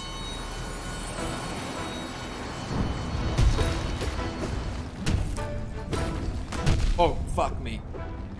This month is gonna be really busy with releases, though. Because starting this week, there are 4 games coming out this month that I want to play on the channel. And it's like, I don't know how long each and every one of them is gonna be, so it's kind of hard to be like, do I even have time to, like... Because what's happening is... Cult of the Lamb comes out on Thursday, and I want to play that. And then Spider-Man comes out on Friday, and I want to play that. And it's like, I should probably try to beat at least one of those by the 23rd, which is when Midnight Fight Express comes out. And then Saints Row comes out, I think, also on the 23rd? Am I right about that? Hold on.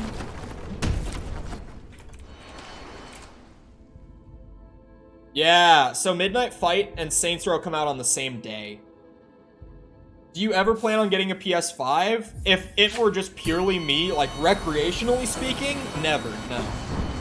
But again, like if the channel's at a point where it financially makes sense to buy a PS5 to cover new games coming out on it, then yeah. But in the sense of like, do I want a PS5? It's like, no, absolutely not. Would I ever really play on it outside of stream? No. I just don't even, like, I have consoles that I own and that I really, really love that have some awesome exclusive games. And do you know what happens when I think about playing those games? I just think to myself, it's not worth it. To, like, set up the console and play on it, it's like, why?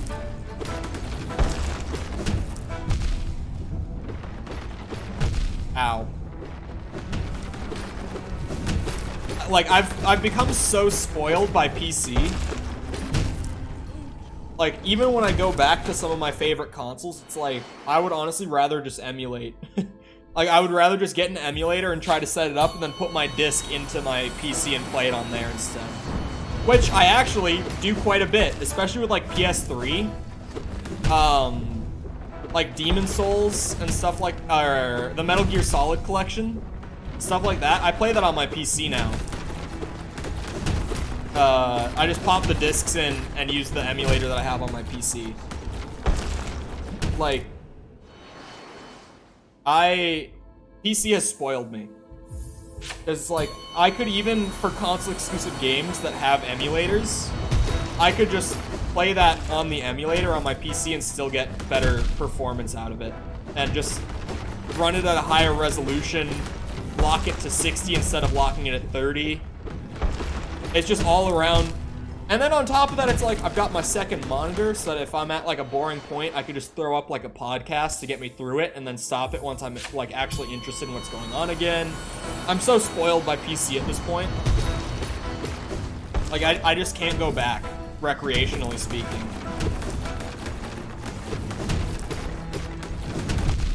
Because like my PC build is from 2018. And just specs-wise, it still beats out the PS5 and the Series X. And, like, obviously, the Switch. But, like, my toaster beats out the Switch specs-wise at this point. Sorry to my Switch gamers, but I have to shit on it for its tech whenever I get a good chance to. Because I can't help myself. I just like shitting on Nintendo whenever I get the chance to, if you haven't noticed. I always say, they make banger games, but their business models are terrible, and their hardware is terrible. But then they, like, make me want to use it anyway because they have, like, Smash and Mario Kart and Breath of the Wild and shit like that. So I'm like, well, I guess I will use the Switch. Just for when I need to. Online? Oh my god, yeah, Switch Online is awful. I forget about that. I mean, dude, does anyone remember how bad, like, Switch Online is bad, right? But did anyone else try to use the Wii's online features back in the day? Because holy shit, that was bad. Like, for a console that was around for the same period of time as, like, the Xbox 360 and the PS3, how was their online offering that bad? Wii U internet? I never had a Wii U, I just never bought one. And I do not regret it to this day. Because, like, the Wii U seemed to have a small handful of good games, and that seemed to be about the extent of positives to the Wii U.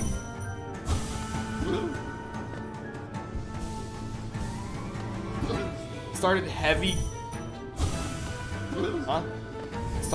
gaming, but have gone down with the way they make consoles. Dude, their consoles have gotten terrible. The Wii U came out after the Xbox One. Dude, that is... Yep. Sports is my childhood. I mean, yeah, but like... I always say this, the Wii is a console that I loved as a kid, and I look back on it fondly. But that thing was a fucking shit box.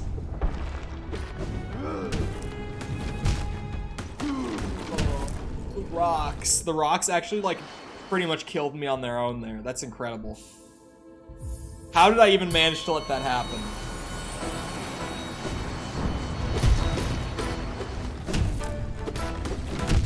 Ow. I feel like the last, like, genuinely all-around good console that Nintendo put out was, like, the Super Nintendo. Because, like, the N64 was solid, but it technically was very behind for the time. And the controller was just awful, just absolutely abysmal. The game, it had great games, but, like, if we're just talking about the console itself, that thing was also terrible. I feel like the Super Nintendo was the last time that Nintendo actually made, like, a genuinely good console.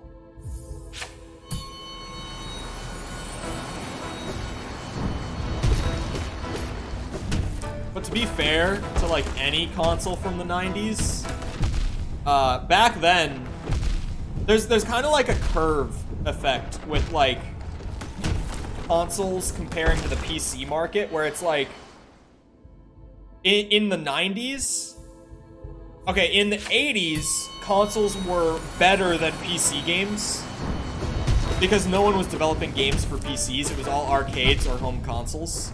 Computer gaming was just really, really behind because, like, no one was putting the hardware in PCs in the 80s to be capable of running games like that.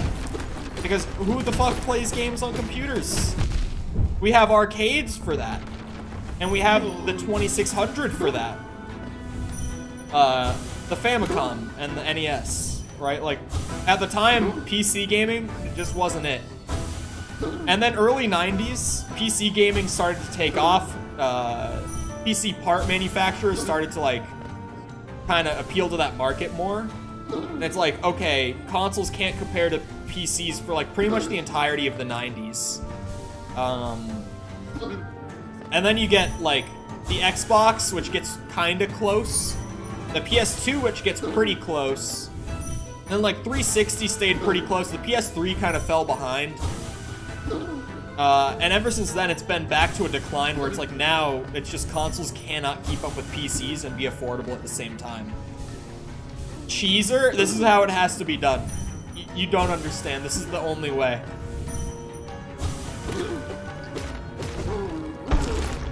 But generally, the problem right now with the console market is that developers keep pushing in-game tech so far to the point where they're going beyond what consoles are actually capable of handling. And then, like, the components for running the tech that they're putting into the games is really expensive. So, like, you know, Sony, Microsoft, etc. is getting put in a spot where it's like, we need our consoles to technically keep up with what the games are doing so that we can actually market the consoles effectively. But the whole appeal of our market is being a cheaper alternative to the PC market. But now the parts and components that we need, we can't get those cheap. If we want to keep up with the PC market, those parts are going to have to be expensive. The console market has been put in a really bad spot in that regard. And it's like, even more and more of my IRL friends who really don't give a shit about gaming, like my friends who just play, like, Warzone and COD, right? Or Warzone and Apex is what I meant to say. Warzone is COD. Ignore me. Those friends of mine are moving to PC because they're just like, yeah, console is so bad now. We should start timing the cold tangents. Hey, when you get me going, it's gonna be a bit.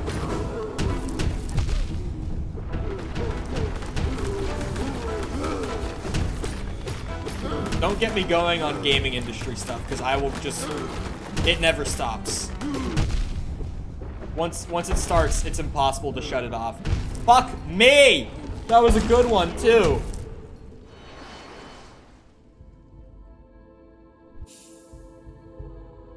Brought back memories of me trying to sync up different anime openings to the Smash 4 intro. God damn it. I never played on an actual... Well, okay, I've played on an actual Dreamcast, but I never owned one. It would be not true to say I've never played on an actual Dreamcast, but I've never owned one myself. I've never owned actual hardware Dreamcasts.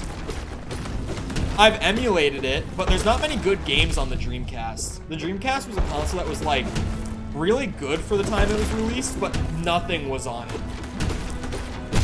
Like, just absolutely no games. But then there's people who really enjoy, like, the weirdness of Dreamcast games. Like, I had a friend in college, and she, like, Dreamcast games were, like, her favorite thing. Just because they're so weird and unique. But the Dreamcast was really an odd console, because the tech was there, but the games were not. It's that's a weird, like, anomaly in the console market. Like, who the fuck knows what was going on with the Dreamcast games-wise? Uh-oh. Ah!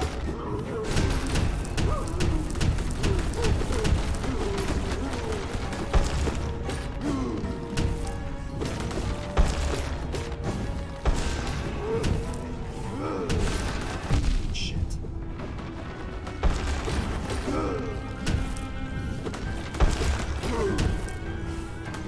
Oh my god, I dashed into it. There we go. Oh, rock.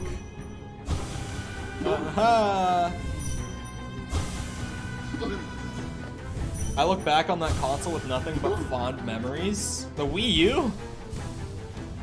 I had friends who owned it and liked it, but we were also in, like, middle school. So it's like, you can buy, like, a kid who's younger than 13 any console and they're gonna fucking love it. They just want to play games, man. Kids just want a game. Let the kids game.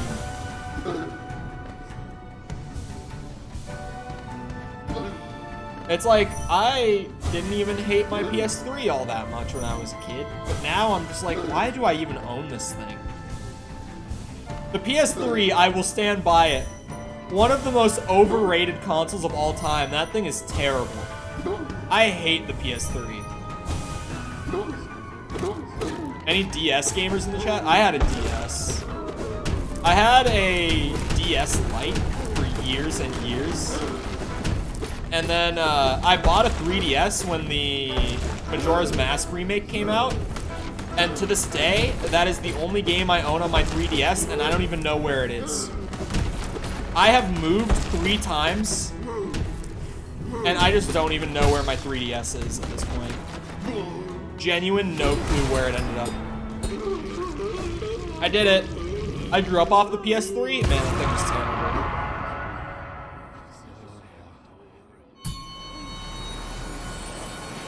I might still have my DS. I know where my DS Lite is. I know where I have that. I don't know where my 3DS is. I've moved 3 times, and, like, when I was in my first apartment, I didn't know where it was. When I was in my second apartment, I didn't know where it was. And now that I'm here, I don't know where it is. Like, that's how lost my 3DS is that I've lived in 3 places, and across all of those places that I've lived, I just haven't even known where it is. Like, if I wanted to go find it and play Majora's Mask on my 3DS, I couldn't. I have no idea where to look for it. What about the PS Vita? I never had a Vita. My cousin did, though, who I would hang out with all the time. And what I remember of the PS Vita is, like, it seemed, well, I mean, at the time, it seemed really cool to me. From what I know now about the PS Vita, that thing was, like, that thing was practically meant to fail, because they really tried to push this, like, larger portable gaming device, and, like, they successfully were able to do that. But while the tech was way ahead of, like, the DS and, you know, other just portable consoles from the time, it wasn't enough to do what they wanted it to do. So it was just like, the ambition was there, but the tech wasn't there at the time to do what they wanted to do with it. At least not in an affordable sense, like what I said before about, like, you know, current consoles. It's like, the tech is there for current consoles to run new games, but that tech is not affordable. So, like, if you want to actually appeal to the console market with that tech, you just can't. Like, try selling people a PS5 for $1,000, you won't. I mean, you will, but like a mass market sense. I don't mean like try selling literally a PS5 for $1,000, you won't be able to do it. You'd be able to sell one PS5 for $1,000. You know what you couldn't do though? You couldn't sell 1 million PS5s for $1,000 a piece. You couldn't do that. As far as mass market goes, that's just not going to be viable. Seems like a bad Wii U, and the Wii U is already bad. Well, if we're being fair, the PS Vita was years before the Wii U. The Wii U should be a substantial improvement over the PS Vita, considering when it was released, and it's still not. If we're gonna be fair about this, if we're gonna start comparing it to the Wii U...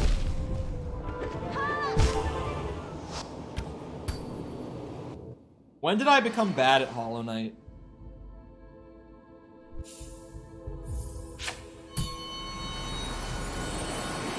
Grew up on PS3 and Wii. I grew up with a lot of consoles because I had my dad's consoles that he just kind of like gave to me when I was a kid because he was done using them. He was like, yeah, games aren't my thing anymore, so you can have them.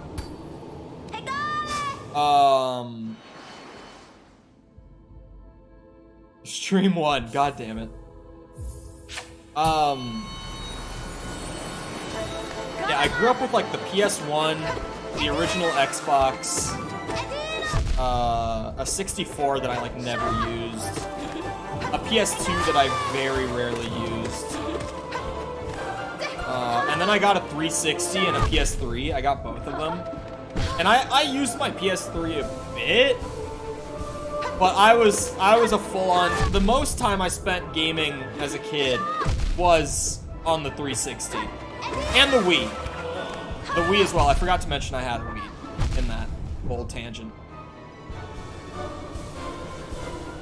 I got the Wii for Christmas in like 2007. Would have been. Yeah, it would have been 2007.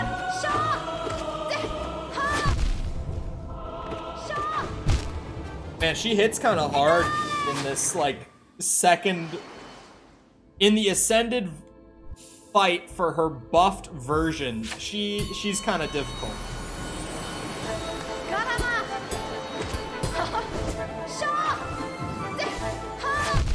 Damn you.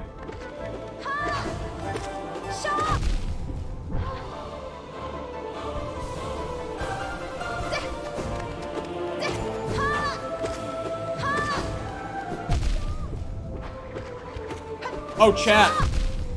I might be getting on the new PC build sometime soon, though. Random tangent. A buddy of mine and someone else that I knew from high school that I wouldn't really say was ever like a friend of mine, but like I knew the guy. They went to Micro Center recently to like pick up some parts because they both just like build PCs for fun and then like sell their old ones on eBay whenever they build the new one. And they went to Micro Center in Minneapolis. There's one Micro Center in Minneapolis. In like the whole city's area of Minnesota, there's one Micro Center, but at least we have one. Yeah, anyway. They went there, and not only does this Micro Center have 30 series graphics cards in stock right now, but they have them on sale because they have so many of them. So one of them got like a 3070 Ti for like $700 when he went recently. I'm like, well, I might have to go and pick up a GPU then. If they've got the cards that I'm looking for and they're all on sale, like, I might have to go. So I might get on building a new PC sometime soon. Because really, the GPU was the biggest hang-up. Just because I was like, I want a 30 series, but they're so unavailable right now because of the chip shortages. Like, no one has them in stock, so you can only buy them for, like, almost double retail price. But just literally, if I drove to our local Micro Center, like, they have them. Not only do they have them on sale. Like, how the fuck did that happen?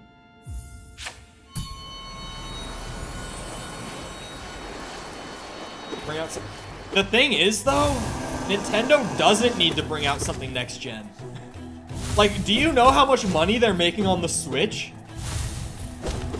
In terms of, like, you know, Nintendo really being able to keep up with the other competitors, yeah, they need to bring out something next gen. But, like, in terms of just Nintendo making money, they're still making just as much money as the PS5 and the Series X, if not more.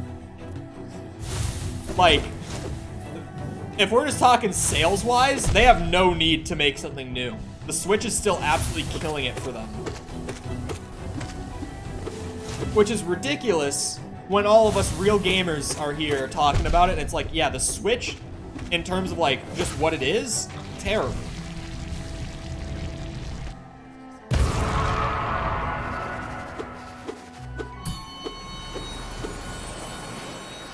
After so long, I'm back to grinding camos on Cold War, doing the hideout DA. The what now?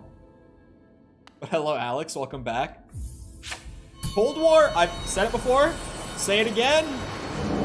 One of the most underrated Call of Duty games ever. Easily like an A-tier Call of Duty. I don't get all the Cold War hate. It makes no sense to me.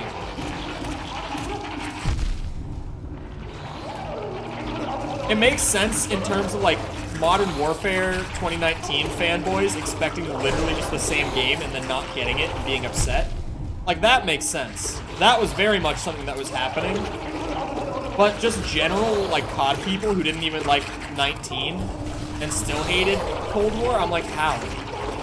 How do you hate the new style and the old style of COD simultaneously? What do you want? You are impossible to please. What do you want from them?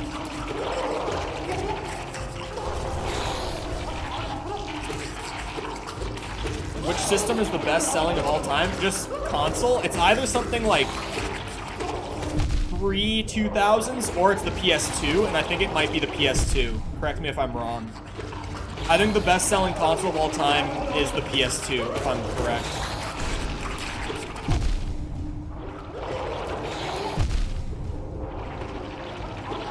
Fuck, okay. Correct? Yeah, I thought so. But hello, Ace, how's it going? Welcome back. I was surprised it wasn't the Wii. Oh, also hello, Pitch, welcome back. I've known for a while that the PS2 was one of the most financially successful consoles, like, ever to this day. Because PS2 had badass games. You know what the PS2 had? It had God of War 1 and 2. It had, like, Jak and Daxter. It had Devil May Cry 1 through 3. The PS2 was a pretty decent console that on top of that, or I should say, at the time it released, it was the best console on the market, similar to the PS1 in that regard. And it also had awesome games on top of that. And then the 360 came out.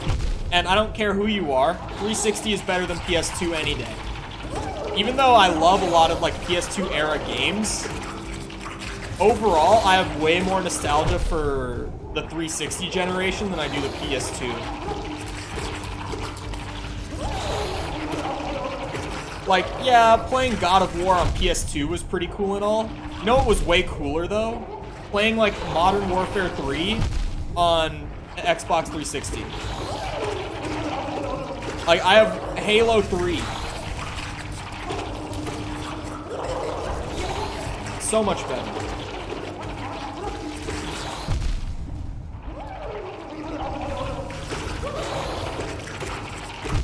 Why are you so annoying? I mean, I know why. It's because they're spitting out extra boys and dealing double the damage. But, like, fuck that. That was annoying. I see you've reached pure vessel. Yeah. Yeah.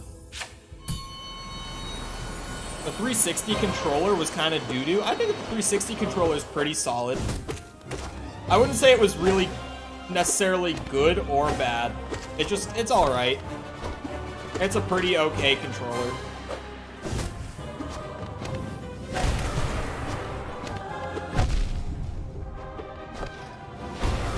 Wait, you're over there. Shit.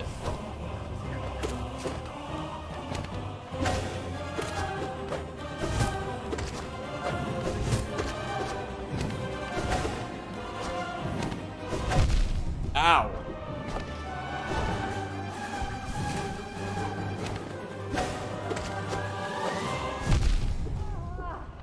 Ew.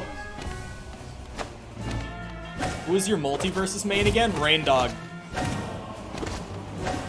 Rain Dog main. Easily most slept on character. His damage potential is actually insane. And he's like designed to be a support character on top of that if you're playing twos. Rain Dog is actually kind of goated, and everyone thinks that he's like one of the worst characters in the game. It's honestly crazy.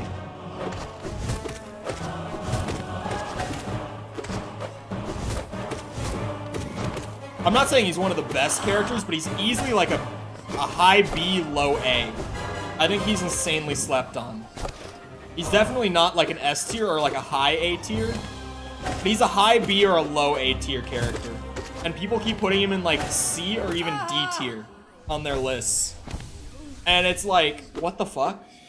Harley better? Yeah.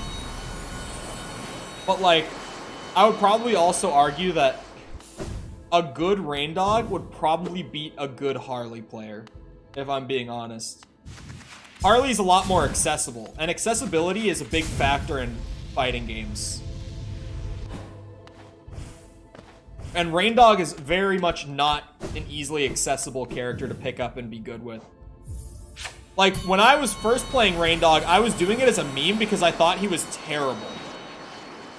Like, I genuinely started being a Rain Dog main as a meme because I thought he was a shit character.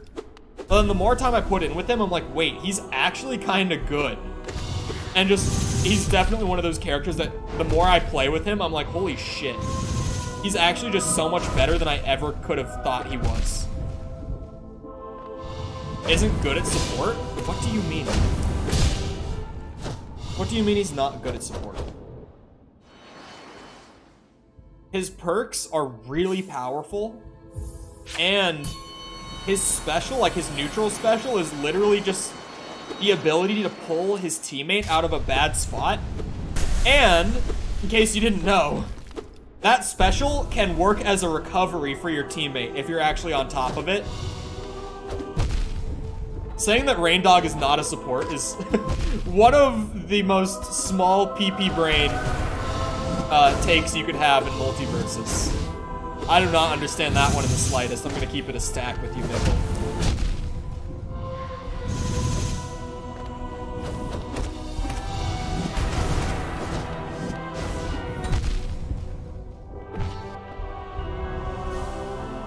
I played Bowser Jr. in Ultimate? Why? Why? He's not a good support, he's a fantastic support. Support, it's weird that your thing you went straight to was that he's good damage but can't knock out, because dealing damage and knocking players out, neither of those are support roles.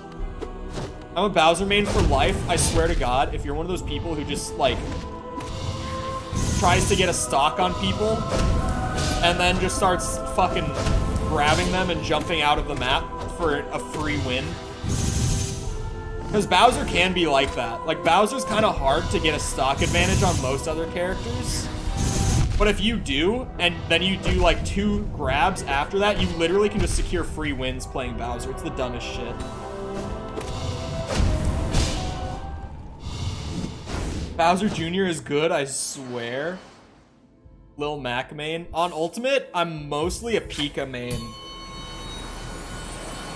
Fox is like my second most played, like probably really close to how much I play of Pika. And I also flex to Puff a lot.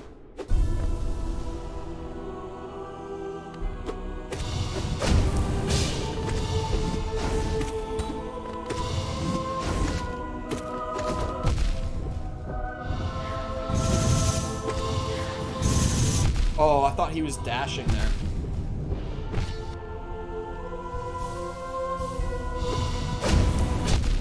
Damn you. Oh, I didn't hit the parry. Oh.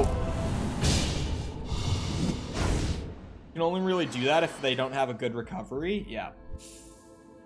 The suicide bomb shit with Bowser is ridiculous though. Main quote, or main because quote. I skipped a word. That is, I mean, it's a valid reason to main a character. Is that not why people main Harley on Multiversus? I mean, what else has she got going for her, really? To be honest. That's a joke. She's actually not a bad character. But she's really not great in any particular sense, unless I just haven't played her enough. She doesn't seem that good. She seems alright, but nothing more than that.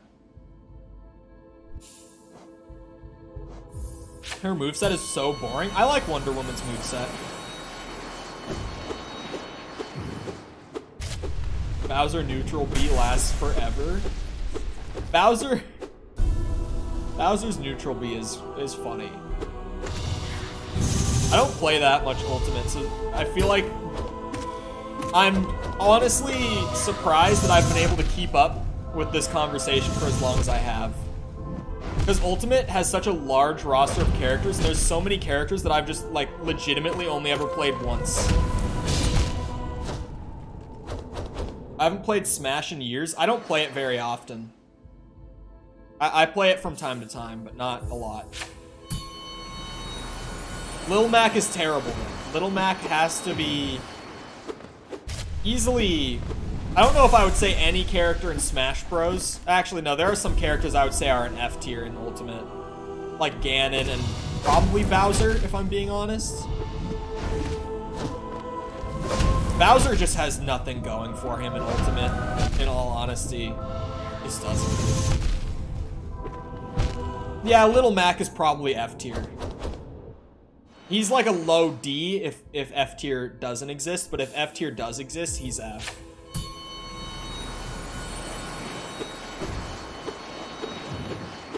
I just prefer it as a party game. I mean, I definitely prefer 1v1ing 3 stock, no items. That's how I enjoy my Smash. Honestly, you want to know what one of my things with Multiversus is that I hate so fucking much? Is that it's fucking round-based. And not only that, like, round-based could be fine, but it's only 2 stocks a round? Like, why? Why? Always been a 4 stock? I do also play 4 stock with friends who are more into it. Because me and a lot of my friends are like Melee kids. Like, we grew up playing Melee, not Ultimate or like Smash 4. And I think 3 stock became the way to play in either Smash 4 or Ultimate. I don't know. But with my friends who did grow up on, like, Melee, like I did, we play 4 stock normally. But, like, it's such a small difference. Like, yeah. Fuck, I can't get a feel for how to dodge that, man. Like, not consistently. I can slip through it from time to time. But for the most part, I'm just getting nailed by that, like, shotgun type attack. Brawl. That one was Brawl. Picking Meta Knight as my first character because I thought he looked cool, I feel so bad. You play fighters like Street Fighter or Tekken? Not very much. I like Street Fighter 2. I play that from time to time because I have it on Steam. But as far as 2D fighters go, I've played a lot of Mortal Kombat growing up. Like 9, 10, and 11. Not much 11, but I did play it at launch, and I really loved 11. Like, I loved Mortal Kombat 11. I think, honestly, it's my favorite Mortal Kombat. But also, I played it at launch and haven't played it since. Mostly because, and this is genuinely the reason, I bought it on console. That is 100% fully genuinely why I've only played Mortal Kombat 11 like at launch. It's because I bought it on the Xbone, and then I moved to PC like very soon after. And like I was saying earlier, I don't like playing games on console anymore unless it's like my Switch. And even then, I only play my Switch on occasion. Or my PS1, but I don't have my PS1 set up right now. I haven't actually set up my PS1 since I moved back here because I've just been playing all my PS1 games on DuckStation. So, generally that's like the only other console I'll really actually play on is my PS1. Which I really want to buy a CRT for my PS1. But that's just something I haven't gotten around to. Oh, I fucked up the pogo, man.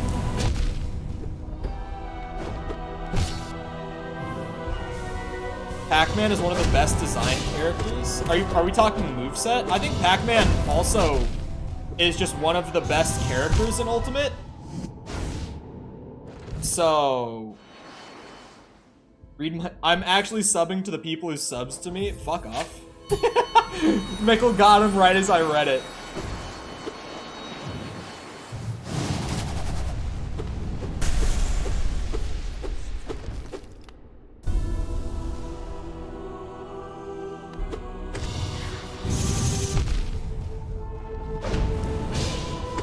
I honestly can't believe Sub for Sub still exists in 2022. I feel like Sub for Sub is something that everyone was like memeing on as being one of the worst ways to like market since like 2016. Like, I feel like for years now, people have like memed on it as such a bad way to market a channel, and yet people still do it.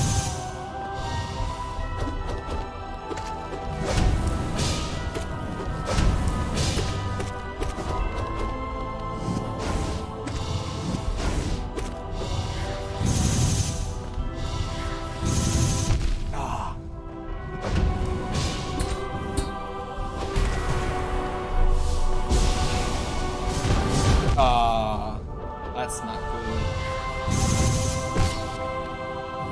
That's good. Shit.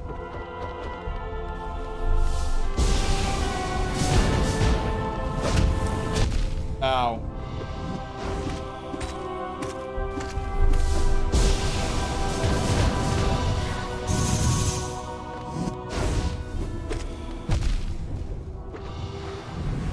What is that? How are we still getting new attacks? That was a pretty good one. That was pretty fucking good. I find it so funny when a Twitter account has like 300k and is following like 400k. It's so odd. Well, on YouTube, it's so bad. Because with Sub for Sub, it's bad for both people in the interaction. Because neither of those channels are ever going to watch each other. It's like, you know what one of the worst things to have on YouTube is? Is inactive subscribers.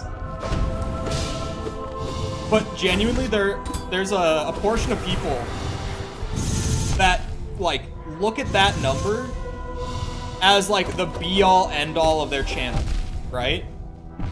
They're like, I'm only successful or failing based on this number alone.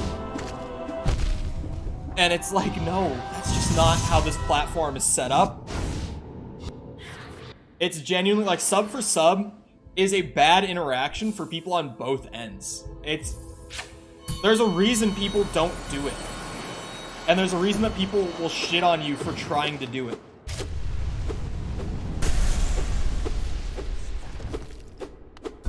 On the spikes? What spikes?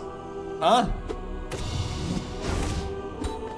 Oh, are we talking about this one? Yeah. Oh, I stepped into it. Okay.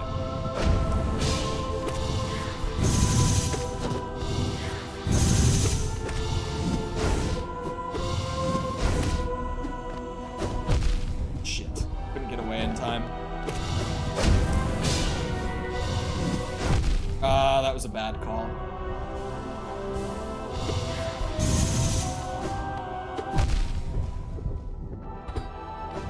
Oh, I dashed in the wrong direction.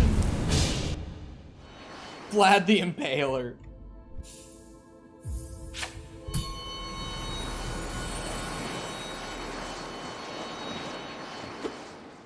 What was 1.5k sub goal? I'm shaving the beard.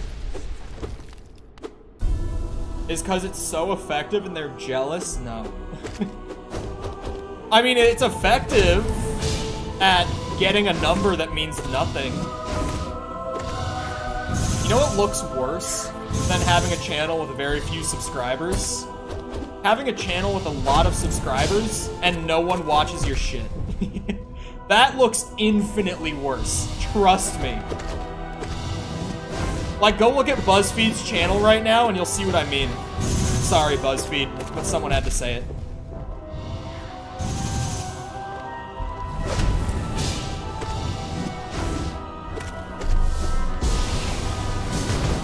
Ah.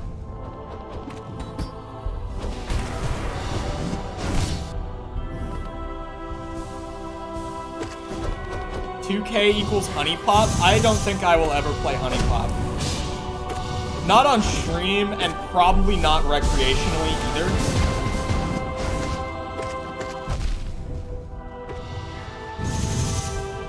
I did have a buddy in college, though, who had all achievements on Honey Pop. And you gotta respect the dedication. My man's was dedicated to the horny. Fully dedicated to it.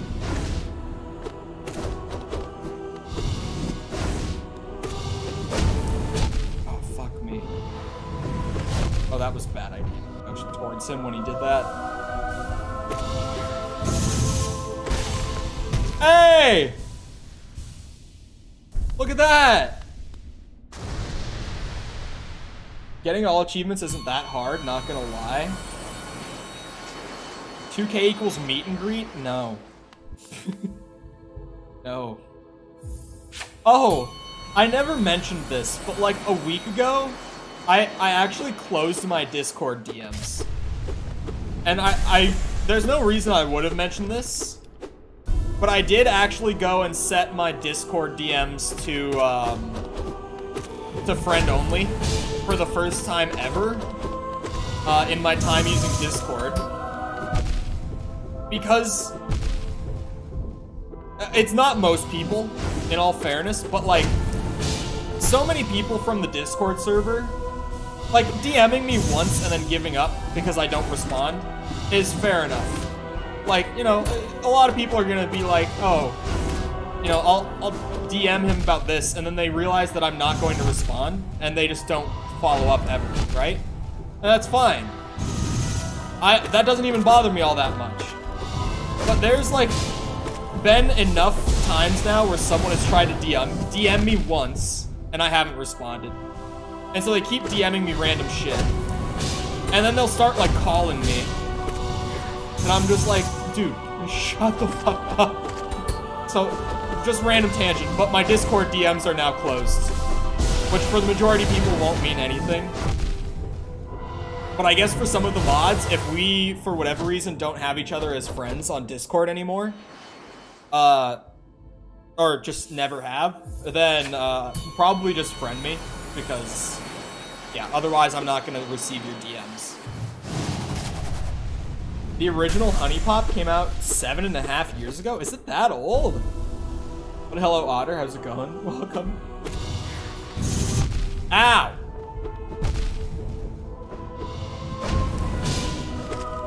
I gotta kill him another couple of times before I go back to Pantheon 4. Because I feel like I had really good RNG on the one that I did kill him. And that was not an indicator of actual mastery of this boss. It was just kind of lucky. Where I'd be calling you and you'd be ignoring me. Is that the intended interaction? Is to just be ignored every time? Imagine if you need to kill him before you could practice him. I would never complete Pantheon 4. legitimately a good game, I refuse to believe. Because even my buddy who had the 100% achievements, he was like, no, it's just a horny game.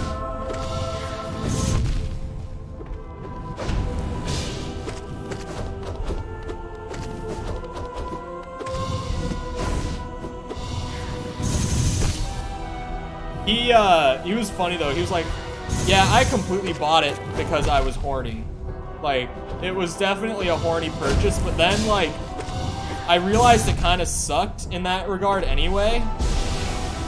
So, I figured I would at least make a meme out of it and 100% it, so he did. Parasocial motherfuckers. Whenever people type MFs, I can't read it as motherfuckers.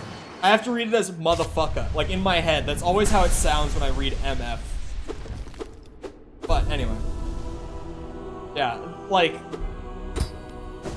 it was literally, like, I had been thinking about closing my Discord DMs, but then there was one person, like, last week who called me, like, 4 times in a row at, like, 7 a.m. my time zone, and I was like, nope, nope, we're done. No more of this.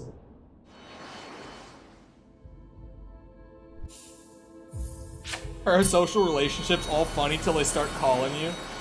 You're just bad at Candy Crush. I just don't like that genre of game. Like, I just don't even enjoy Candy Crush. I didn't even get to the point where Candy Crush, like, became hard. I just uninstalled it.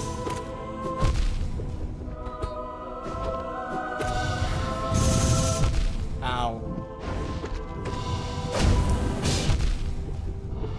Imagine if they marketed Honey Pot to old people the way they did with, like, Candy Crush. That would be actually the funniest shit. Can we get, like, an ad campaign to try to market Honey Pop to, like, boomers?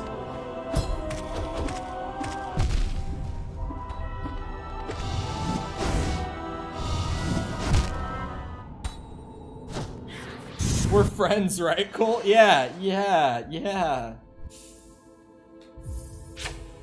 Did I think he'll just answer and be like, what's up, dude? I don't know. Maybe he wanted to show you his PS2 game collection? Maybe. Yeah, could we get Honey Pot ads, but, like, geared towards boomers? Because, like, you know who plays, like, Candy Crush? Is, like, my fucking dad when he's taking a shit. Like, that's who plays Candy Crush. So could we maybe, like, market Honey Pop towards that demographic?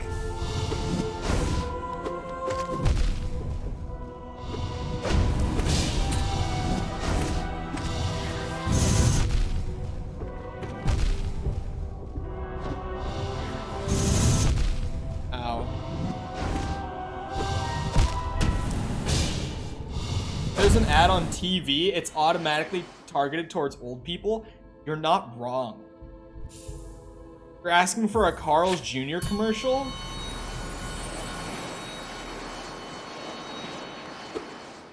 Yes. At first I was like, no, but yes. But yeah, Mickle's actually my one friend in chat right now because he pays me money. So he gets actual friend pass. Yep, this is true. It's like how, I've always thought this was one of the weirdest things with OnlyFans, just as, like, the platform is set up, is that when you sub to an OnlyFans, you know how you get, like, access to DMs? That's how my memberships work, yep. If you channel member, we're good personal friends, real and true.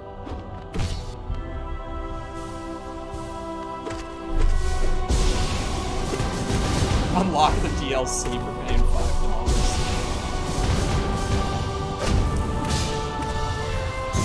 That has always been one of the weirder parts of OnlyFans, though.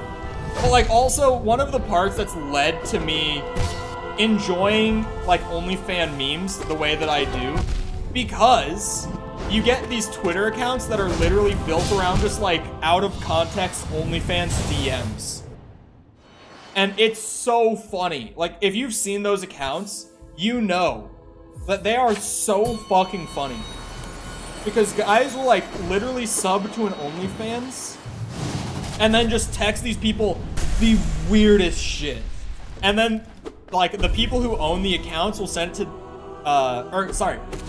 the people that own the OnlyFans accounts that are getting these DMs will like send them to the Twitter gimmick account, and the gimmick account will post them, and dude, they are so entertaining. So like, you know, a lot. I follow like OnlyFans out of context or whatever the fuck it's called on Twitter. So I see a lot of like these funny DMs that people will send to the girls they sub to on OnlyFans. Some of them are just wild. Like, there's some of them that are asking for some weird shit, like personalized posts, but some of them are just genuinely funny. Hold on, let me go find it.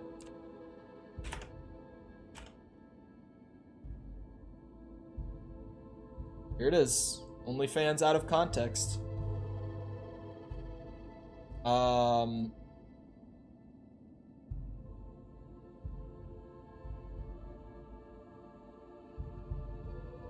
The first one I saw was literally just like someone's wife getting on their husband's account and DMing the woman who runs the...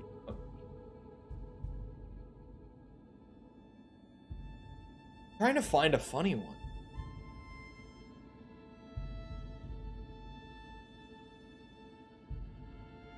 Wow, they've had some dry ass content.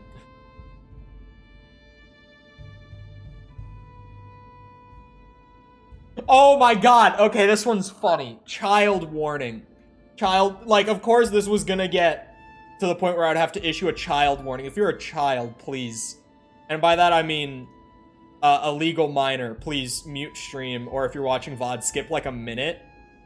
Child warning. This is one of the few times I'll actually have to genuinely issue one. So this starts with the guy DMing her, and we don't know the context before because it's cropped, right? So he says, "Just let me know, hun." And she says, "For sure." He says, and this is the child warning coming in, he says, "I literally blow my load on your page nearly nightly." She just says, "Love to hear that." She's just texting him back in the driest way possible, might I add. But anyway. And then he says, "If you ever need furniture, let me know, LOL." This man is so down bad. He's offering to buy her furniture. What? That's why I follow these pages. Because it's just random shit, like dudes just being like, "Hey, if you ever need like a new coffee table, I got you."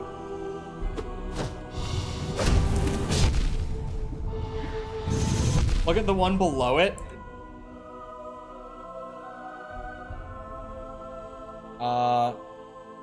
Is it bad that I'm starting to judge how much I like a girl? I should have read it in my head before I started reading out loud, but I got ahead of my speech. Yeah, okay. Another child warning. Is it bad that I'm starting to judge how much I like a girl on Tinder by how much I'd like to see her butthole? LOLX. OnlyFans having an effect on me. LOLX.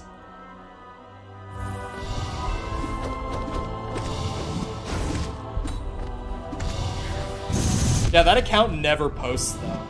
That's the unfortunate part. But thankfully, you don't even have to follow the... If you're like me and you follow Twitter gimmick accounts in general, you'll see plenty of these posts regardless. Because, like, every gimmick account... This is, like, a known thing on Twitter at this point, but for people who aren't on Twitter as often. Gimmick accounts get paid by, like, individual OnlyFans creators to, like, retweet their tweets so that they get more traction. Because gimmick accounts build up a large following fairly easily, because it'll just be like a page that's like cats doing dumb things, and it's like that's a very universal appeal. They build up a large following pretty quickly, right? And so OnlyFans creators will, like, get in contact with the people who run these gimmick accounts and be like, hey, how much do I gotta pay you for, like, 5 retweets over the next couple weeks? And they'll work that out between them and blah, blah, blah, whatever, right? But, like, I see so many, and it gets beyond even just, like, oh, funny tweets that they retweet. Sometimes it's just straight up, I'll be scrolling Twitter, like, this happened to me yesterday sitting on the plane, waiting for takeoff. Like, we were still on the ground, so I still was, like, just scrolling Twitter and stuff, waiting. And I'm just scrolling, like, normal, like, game Twitter. Because that's most of my Twitter is, like, game developers and stuff, and YouTubers, stuff like that. Like, and yet, I'll just be sitting there, sitting next, like, very close to someone in public, just scrolling Twitter, and then it's like, there's some chick posting her OnlyFans content just on her public Twitter and having a gimmick account retweet it for traction and stuff. And I'm just like, boobs, those are boobs, and there's like this random lady sitting right next to me who probably saw that, even though I tried to scroll by it quickly. She probably thinks I follow that stuff on Twitter now. That's cool, whatever. But you'll see a lot of stuff like that, like those OnlyFans DMs, regardless if you just follow like general gimmick accounts. Because of that, like, you know, they pay the gimmick accounts to retweet this stuff. Which is a good advertising plan for an individual just trying to make some money on some OnlyFans. Twitter when you're alone versus Twitter when you're... Yeah, when I'm alone, it's just like, oh well, there's an OnlyFans post. But then Twitter when I'm sitting next to someone on the plane is like, oh fuck, those are boobs. Scroll fast. You know, like, it's so different. Like, in private, I don't care. I just keep scrolling. In public, it's like, well, the person sitting next to me on the plane now thinks I probably just, like, follow people who post nudes on their Twitter. Awesome. I actually, I sat on the way there on my flight, like, out on Friday. I actually sat next to someone that I knew in high school. And I have not talked to this chick since, like, sophomore year, because she transferred out of our high school after sophomore year. I didn't even recognize her at first when I sat down. It literally, like, halfway through the flight, I recognized her, and I look very different than I did in, like, the earlier half of high school. So she also didn't recognize me. She looked a lot closer to herself from, like, 4 years ago, 5 years ago, whatever, than I do. But, like, I look pretty much completely different from how I did that, right? So I randomly recognized her, like, halfway through the flight. The part that makes this weird, though, isn't that I randomly recognized her halfway through. Is that she was there with her baby. Like, her, probably, like, 3-month-old baby, I would have to assume. Like, pretty young.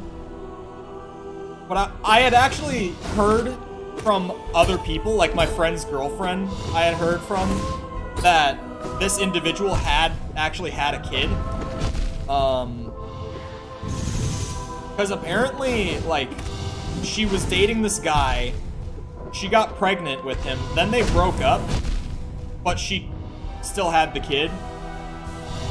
And I had heard that, but then I was like, holy shit, I'm sitting next to her and her kid.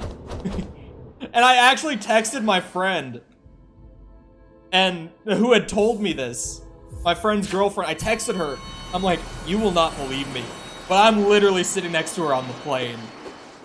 And it's just like, oh my god. Great life choices as always. Well, a lot of people know that she has this baby because she's clearly very happy with having a child. Even though she's a single mother at like 20 right now, she still is very happy with having a kid. She posts stuff on social media of her kid constantly. Which is why, like, most people, even who didn't keep up with her, know that she has a kid. That's why my friend's girlfriend knew. I don't follow her on Instagram because I don't use Instagram anymore. I probably do follow her on Instagram. I don't have the app on my phone. I have it for years. So, like, I didn't know until I was told that she had a kid, but I hear from everyone else that she's constantly posting pictures and videos of her kid. Like, she's a very proud mom. And, genuinely, on top of that, she was, like, taking videos of her kid on the plane. So, like, can confirm she probably posts a lot of stuff of her kid. She was just, like, taking random videos the whole plane ride. But yeah, dude, I realized, like, halfway through the flight, and I was just like, holy shit, it's her. Oh, that was a really good stunt. Who is this? Someone that I went to high school with. I sat next to her on the plane, and her baby was with her on the plane. And honestly, like, she was kind of a professional. Kind of a pro. Because, like, that baby cried before takeoff, like when we were just waiting for everyone else to board. And that baby cried after we landed, but throughout the duration of the flight, not one peep, dude. Not one. That baby was so quiet. Like, cause I sit down on a flight, and when I'm next to a baby on a plane, I'm just like, great, I'm next to a fucking baby. Because normally they just cry the whole way and like scream randomly. And if you've been on a plane with a baby, or like if you sat near a baby on a plane, you know, babies on planes are the worst. But she seemed to know what she was doing. I don't know if she's like a frequent flyer, because her kid is still really, really young. If that was her first flight with that baby, I would be impressed. So impressed. Everyone always has that look on their face when they see someone with a kid enter the plane. Yeah. Because babies on a plane are so... And, like, you get that the parents are definitely trying their best to not just be a pain to everyone on the flight around them. So, like, you kind of sympathize, but at the same time, it's just like, God damn it, there's a baby. That's genuinely just the internal thought when you see one enter the plane or near you. Because I don't want to deal with that hassle. She was honestly a professional. I didn't ask if it was her first flight with it. It's with the kid. But, like, she genuinely was so good at it. Actually, okay, there were a couple times that the baby started making noise and, like, getting upset. But this was one of those really smiley kids. Like, just really happy to have any sort of attention type babies. Whenever it started making noise, I would just smile at her, and she would just fucking quiet down and smile back immediately. Like, easiest baby to shut up I've seen in my life. That's all I had to do. Just, like, closed mouth smile was all it took.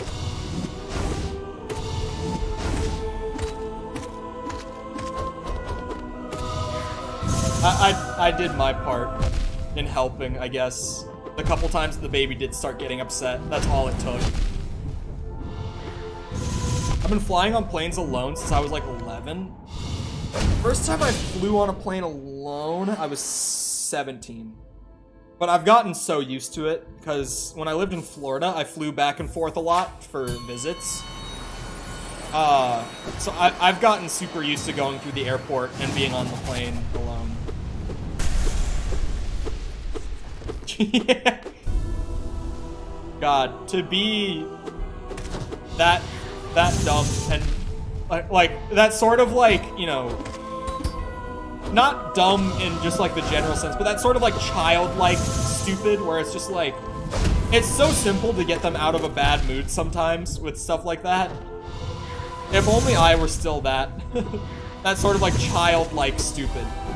Where that's all it took to get me out of a bad mood was just like Cheez-Its or some shit.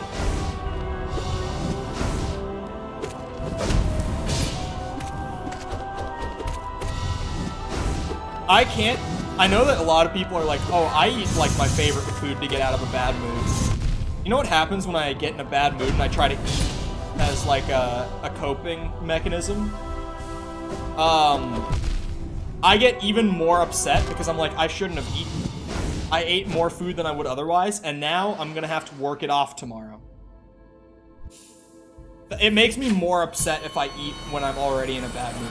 Morrowind is mid. Goodbye. Tom, how much time have you spent? Do not say goodbye like that. Get back here. How much time have you spent with it? We have questions now. Because also... Okay, so Tom asked me for, like, my Morrowind mods, because I have over 100 in my install of the game. So he was like, hey, yo, you got, like, a mod list or something? And I just gave him 2 I could think of. Hey! Did you get the 2 mods that I said? Because you should at least try the game with only those 2. Because that's like vanilla experience, but with quality of life. You can miss hitting things. You've literally watched videos of people talking about it and you're saying it's mid. Play the fucking game. And also, I don't think that system is as bad as a lot of people nowadays make it out to be. For many reasons. I think the only people who are genuinely upset with that system... I watched a mod guide. Did you follow it? Because what I sent you is, It's mods that won't change the game from being vanilla. What I sent you was literally an engine editor that will remove the draw distance limit, which is horrific if you play vanilla. Like, you can literally see like 20 feet in front of yourself. So bad.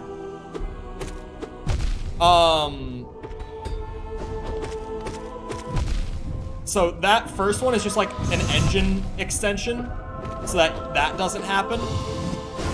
And then the code patch just fixes like all of the notorious bugs with the game. So that's like how to get a good, you know, improved vanilla experience. Is just what I sent you off the top of my head, because I was still in, well, I was still out of town when I was messaging you about it. So I didn't have my computer here to be like, what do I have installed? I wanted to roughly understand the process. I had to leave. Yeah, manual install for Morrowind mods, very, very easy. Joins, Morrowind is mid, refuses to elaborate, goodbye. But genuinely, Tom, just give it a shot. The gameplay itself is obviously going to be a little janky because it's like a 2001 Bethesda RPG. Like, the gameplay has its jank, but Morrowind is more about the quest lines, the general systems design, and just the world for me. And the art style is so unique. The gameplay is janky, but still really enjoyable, though. I should mention that. Like, it's got some serious, like, 2000s jank to it, but it's still really fun to play. Ever played Earthbound? No. JRPGs aren't really my thing. Earthbound is on my backlog. It's a game that I've been planning on playing for a while, but I just haven't gotten to it. British. They're so lovely to each other.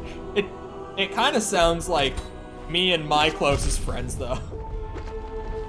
I mean, everyone can probably sympathize here. When you spend that much time with another human being, you learn them to a point where you fully understand the best and the worst parts of them. And so when those worst parts start to come out, you just kind of start flaming them for it. And it's not generally something that someone gets upset about, because it's like, yeah, this person actually knows what they're talking about. Like, when my close friends start bitching about, like, my general shitty attitude sometimes when I have it, I'm just like, yeah, I'm kind of a bitch.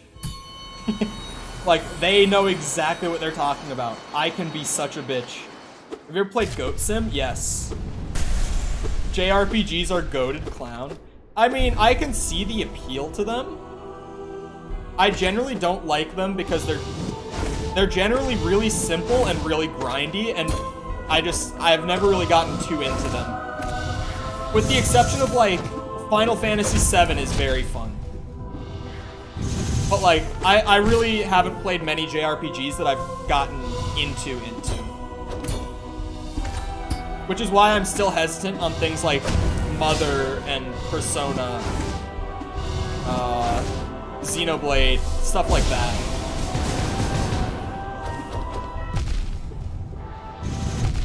Well, it's a good thing I didn't go to Pantheon 4. Because after I got that first win, I haven't gotten another one since.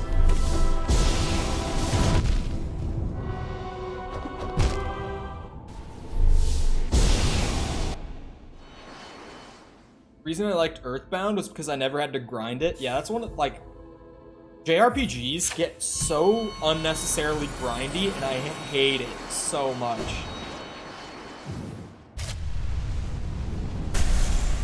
Have you ever played Vampire Survivor? I haven't, but I've seen it. I don't know if I would like it that much. I think I would like it for like 2 hours, if even that long. And then I think I would be done with it. From what I can understand about the game, at least. Ow.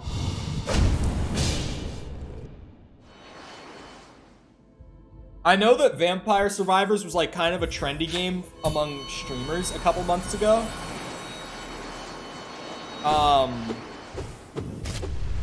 But I don't know, it never looked that fun to me. A lot of the trendy among streamers games tend to not seem that fun to me, in all fairness. Like, I still, to this day, don't think that Valheim looks all that interesting. And I've probably just triggered a couple people, because I know that, like, everyone and their mom loved Valheim for a bit. I never really thought it looked that fun, though. Because also, someone's got to be with me on this. Please, someone in chat has to be with me on this. I am so sick of survival games. If I never play another survival game, it'll be fine. I'll be so perfectly okay with that. I'm so beyond sick of survival games in any way, shape, or form. The only one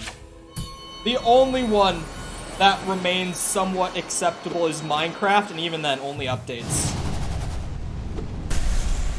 Life is a survival game? True. Why would I want to play it? I just, like... Survival games were the thing on, like, YouTube for a bit. And it made me hate them so much. Because, like, when game genres become trendy, they start getting a lot more dev attention. Especially among indies. And then they tend to get so saturated, and there's so many, like, lazy spin-offs and clones, that it kind of ruins, like, entire subgenres whenever it happens. Thankfully, that hasn't happened to, like, boomer shooters in the indie scene, because indie boomer shooters are still fucking awesome right now. It hasn't happened yet to 2D platformers, but let me tell you, it's coming. For all of my 2D indie platformer enjoyers, enjoy it while it lasts, because those dark days are coming, I'm telling you.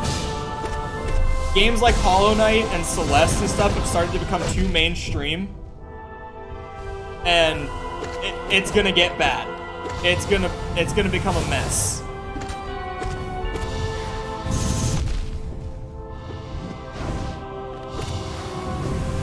I'm shocked it hasn't happened to roguelikes and roguelites yet. But it'll probably happen over time with Hades, and depending on how successful Cult of the Lamb is, that might accelerate it as well. I just learned that it's apparently illegal to own 6 or more, in Texas. Interesting. I mean, I don't know why you would need more than 5.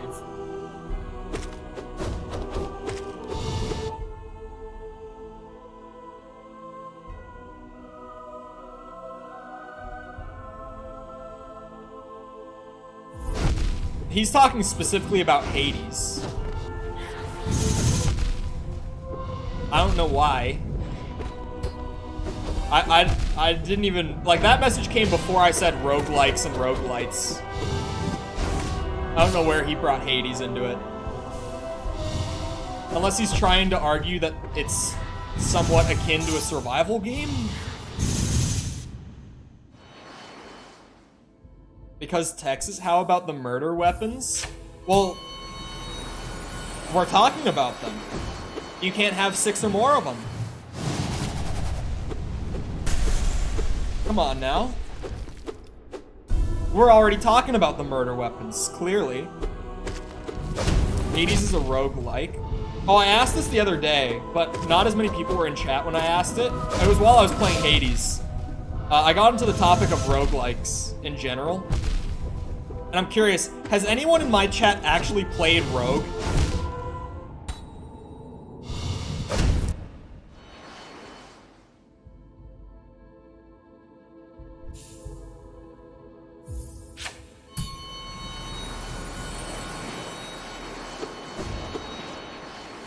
Has anyone here actually played Rogue?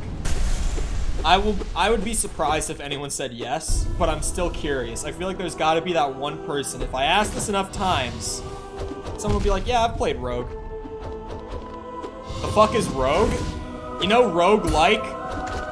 It's an entire subgenre inspired by the game Rogue.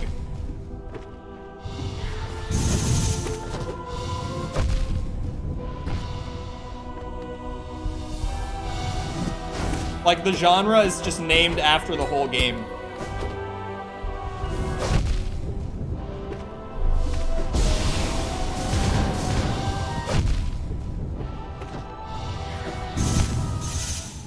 Play as an at? That shit looks boring as fuck. It's similar to Hades.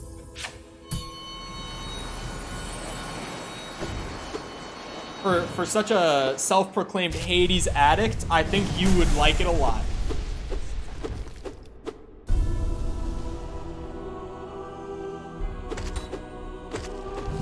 It's 42 years old, yeah. And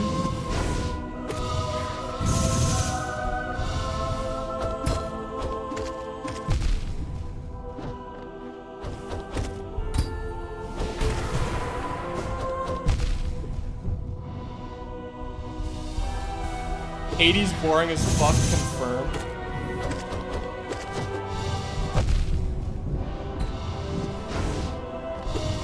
Huh.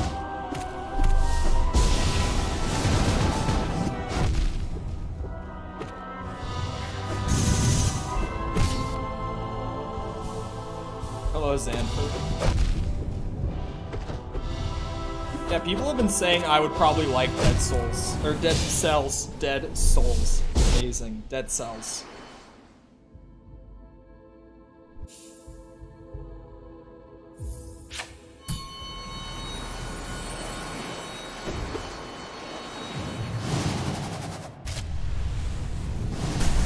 I think roguelikes have suffered from some of that just like done to death and completely oversaturated with shitty games, which I think is mostly because of Isaac, but like it's probably gonna get bad again because of Hades, and you know, Cult of the Lamb may or may not have a large amount of success. I just don't know how big it's gonna be yet.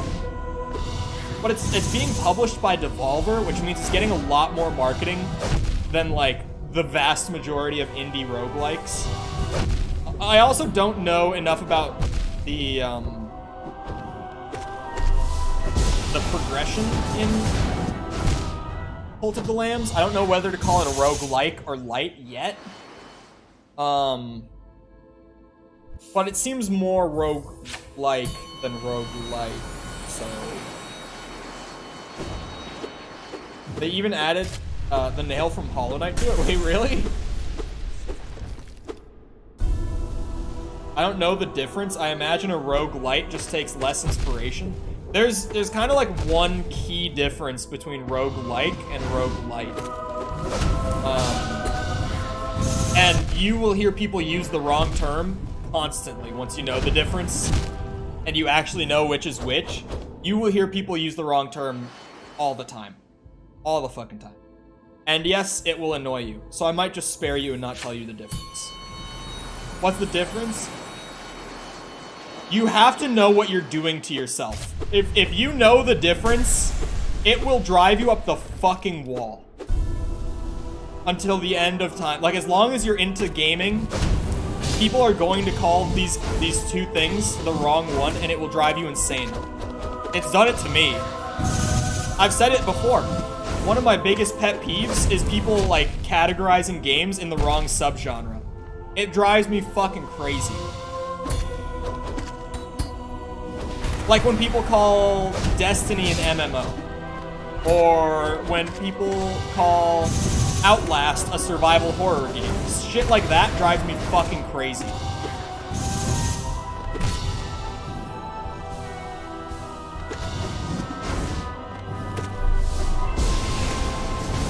But a roguelike has some progression between each run. A roguelite has none. A roguelite is literally just start from square one every time. A roguelike has some sort of growth between each run. And there's more factors to it, but those are generally... Or, sorry, that one metric tends to be the defining factor in differentiating the two. There's more that goes into it, because Rogue itself is a really complex game. But that's the easiest way to define the two separately. Smash Bros is my favorite roguelike. There you go. I think people mix them up because there's a one-letter difference and they're very similar. Yeah. Which makes it even more annoying when you know, because it's like, you can't even blame people almost. But it's still gonna drive you crazy.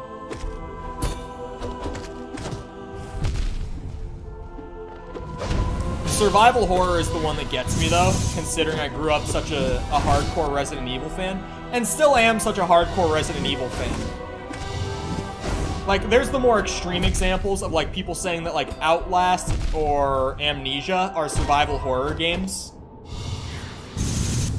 But then there's even the smaller, more subtle ones, where like, last year when Resident Evil Village came out back in May, people were saying it was a survival horror game, and it's like, no, the fuck it's not.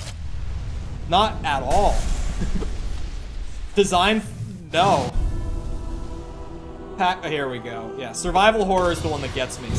Because people just call horror survival horror because it sounds better. And like, with RE Village, or even, here's my biggest one. Village was just annoying last year because it was so prominent.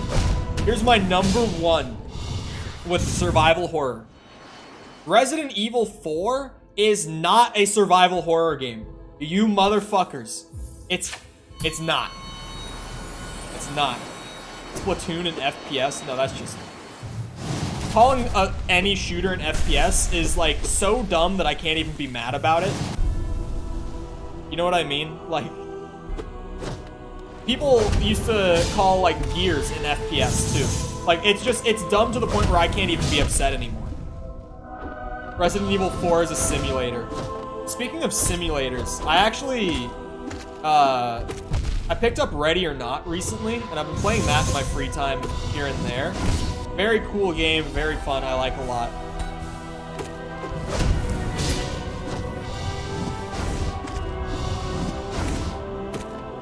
I'm actually very excited for Ready or Not's final release, because I think that game, like, even in its early access state that I bought it in, it's still really polished and really in-depth. A lot of attention to detail and a lot of smaller things. Very cool game.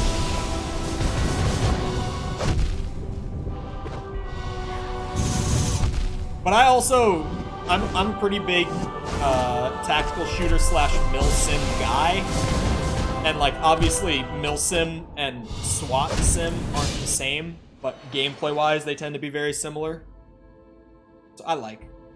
You have to survive in a horror game. The amount of times that I've heard this, the absurd amount of times. Fortnite is my favorite FPS, yeah. People call Monster Hunter World and Legends Arceus open world games are annoying, yeah. Although, there is a term for those games, and it is semi-open world. That is a genuine terminology in games that those two fit into. I think it's a really dumb piece of terminology. Because it's also a more recent term that's come up. Semi-open world. And I don't like it because it's like, what's the difference between open-ended level design and semi-open world? Because there really isn't one when you break it down into like design or technical aspects. Typically, you just see people say semi-open world when it's an open-ended level that also happens to be in an outdoors environment. That people just see outdoors and like non-linear level design and they're like, oh, this is open world. It's like, no. Actually, one of my biggest pet peeves though is people getting, or like people just defining games into subgenres they don't belong in. Well, okay, it's not just people in general. Like, what gets me is when you go to Steam. Because you want to know what happens when you go to Steam? Let me try this out, okay? Let me try this out. Let's see, categories. What would be a good one? What would be a good one to look at? Is there an immersive sim tag on Steam? Because I'm sure that that's awful. I'm sure that that's just absolutely atrocious. Is there immersive sim? Hold on, let me see. Like, BioShock. That'll have the immersive sim tag on it, right? Well, maybe BioShock's not the best. Let's go Deus Ex, and I'll get to the tag from there. BioShock is like debatably an immersive sim. There it is. Boom. Deus Ex had it. Let's see what the top sellers are in immersive sim. Power Wash Simulator. I knew this would be good. I knew this would be a dumpster fire of a tag on Steam. My immersive sim fans, all 2 of them out there subscribed to the channel, are crying right now. I am internally. Car Mechanic Simulator 2021. That's my favorite immersive sim. House Party. That's a good one. That's a really good one. FIFA 23. That's a good immersive sim, right, boys? Oh my god, this is awful. Cruelty Squad I've actually heard is a good... Deathloop is an immersive sim. We're getting somewhere. NBA 2K23, that's a good one. Prey 2017 is actually one. Take that. I should have turned on my monitor for this, but also there's a lot of, like, sexual content games popping up, so maybe it's a good thing that I didn't. YouTuber's Life 2, that's a good immersive sim. Right, boys? Right, boys? Fucking Indecent Desires. That's one of my favorites.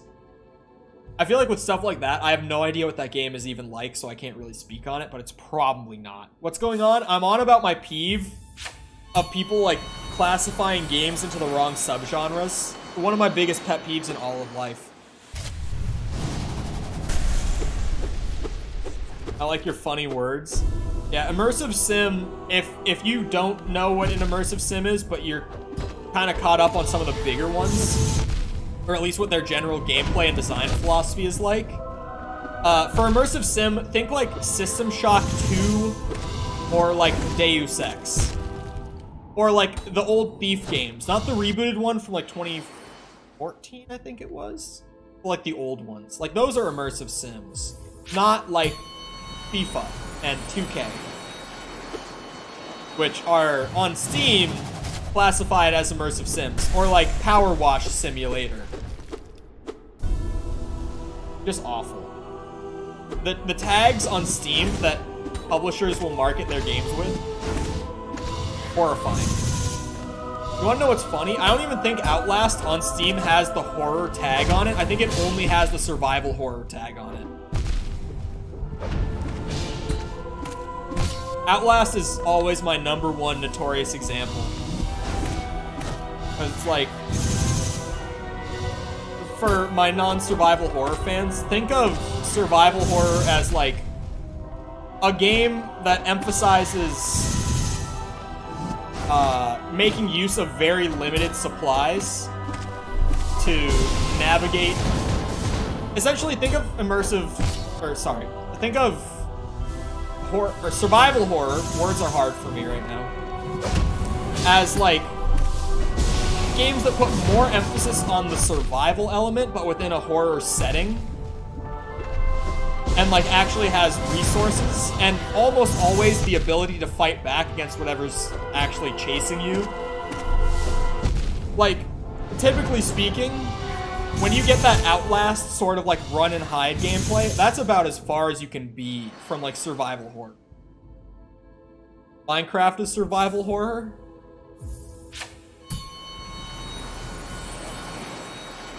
Oh, I'm getting a headache.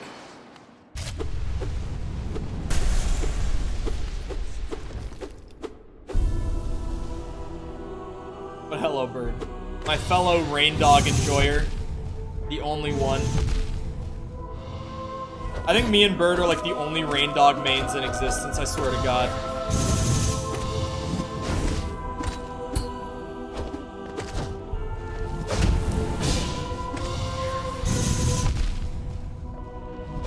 You have to manage the battery, though? Oh my God. I'm gonna lose my shit. I'm gonna lose it!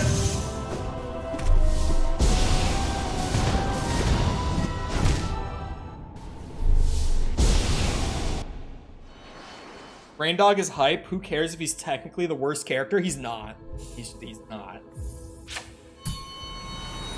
For the record, Rain Dog is not the worst character. He's not even close to the worst character.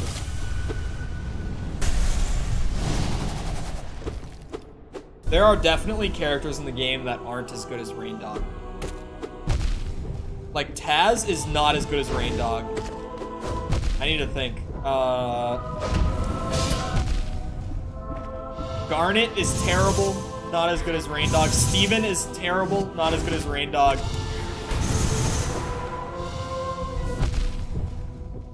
I was beating Mickle's Cancer Superman with Rain Dog.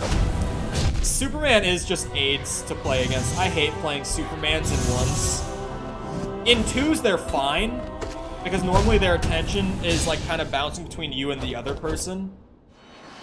But in a 1v1, Superman is so AIDS to play against. I hate him so much.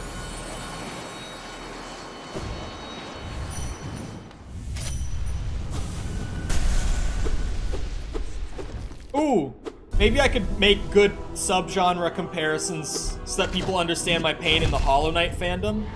Like, let's go with Hollow Knight is an open world game. Hollow Knight is a beat 'em up game. Open world beat 'em up. That's Hollow Knight.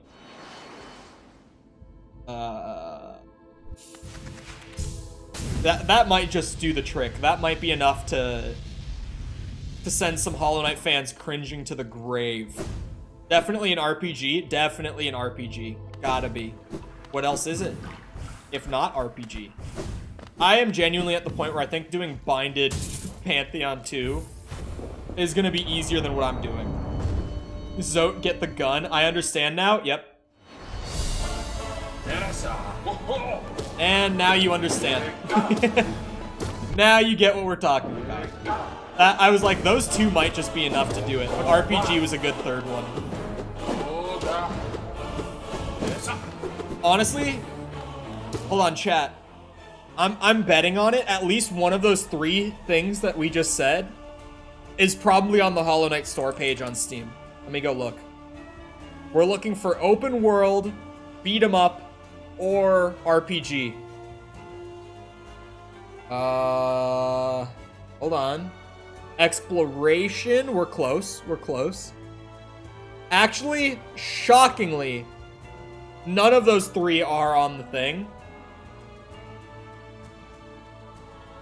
I would actually say Hollow Knight doesn't really have a bad tag. Oh wait, no. Open world is on it. Open world is on the Steam tags. It is. If you go to the Steam tags and you view all the tags for Hollow Knight, open world is one of the tags on it. I just missed it when I read through the first time. It's near the bottom, but it's there. Open world is a tag on the Hollow Knight page. The world is open? No. I said it earlier, there's a difference between non-linear level design and open world. Like, Dark Souls is not an open world game. It has an interconnected world with non-linear level design, but it's not open world.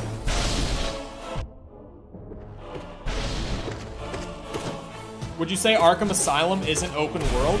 Yes. I would say Arkham Asylum is more akin to a series of large open-ended levels with a hub. I would never call Arkham Asylum open world, no. That's ridiculous. GTA 5 is open world. GTA 5 is open world.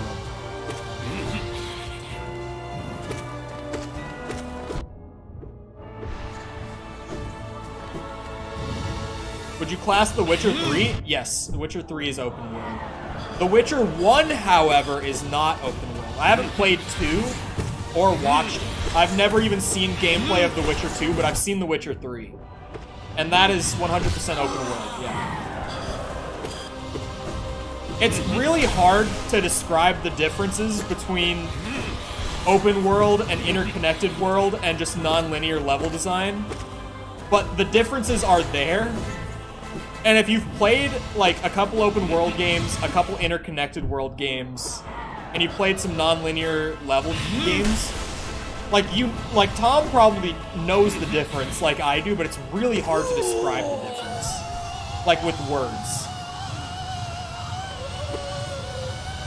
Gwent is open world. I've never seen or played Gwent, so I don't know. That's actually one of my favorite fun facts. I don't know when Gwent came into the Witcher franchise, but it's not in the first game. I did like a 40-hour, 100% playthrough of the first Witcher, and I never played Gwent or heard mention of it a single time. So I don't know when Gwent comes into the franchise, but it was not present in the first game.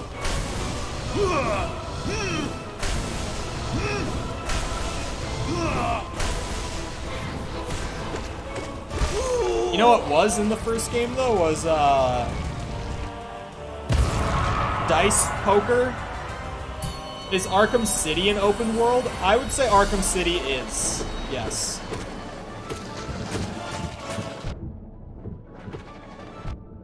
But, like, okay, I can't really define with words the differences, but I can use games as examples.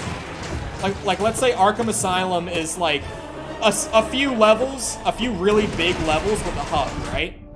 Because that's what it is. It's like 5 levels with a hub in between, really.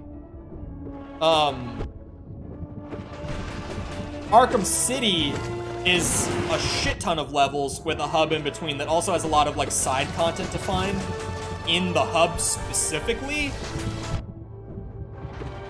so to speak. So, like, Arkham City gets more towards open world, but, like, I would never say that Mario 64 is an open world game. I would say it's a game with a hub world.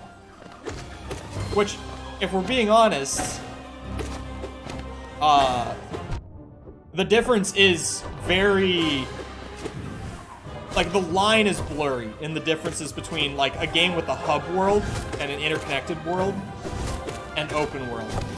But Arkham City, I would say the scale becomes large enough and the levels become numerous enough, and there's enough side content in that open world portion that I can say it's open world. The difference is side missions? Not exactly. Like, the amount of levels... It's more about structure, really, than, like, any sort of specific feature. And, like, while City uses the same general structure, it also has levels that take place in that hub, so to speak. And it has so much exclusive required content in the quote-unquote hub area. I'm trying to understand the difference. So am I. Like, I know the difference conceptually, but I can't define it, and it's driving me crazy now. And I'm trying to define it. I'm also just like trying to think out loud and rationalize it as I go. I'm trying so hard. Like, I know the difference in my soul, in my heart of hearts, but I can't define it, and it's driving me nuts. I should be able to define it. Clearly, Pokemon Sun and Moon is open world. I've never played. I can't say.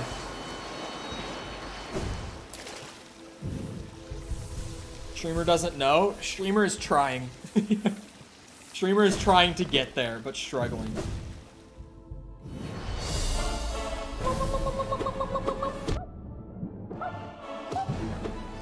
Like, there's the super clear, like, Morrowind is open world. Skyrim is open world.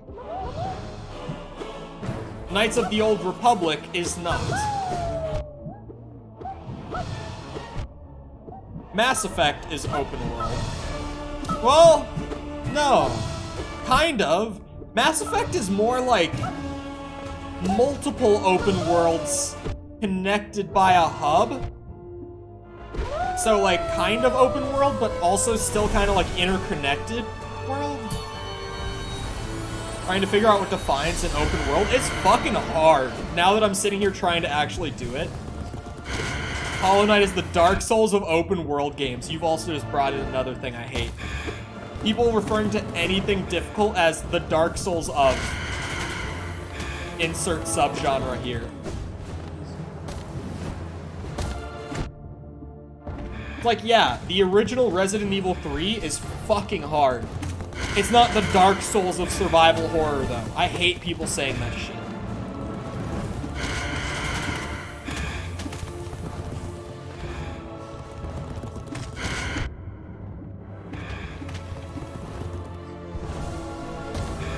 Elden Ring is the Dark Souls of Souls games? What if I told you Elden Ring, aside from a handful of specific enemies, was probably one of the easier Soulsborne games up to this point? I still haven't played Bloodborne, Souls 3, or Sekiro. But out of what I have played, which is now more than half of the Soulsborne games, Elden Ring was probably one of the easier first playthroughs I've had.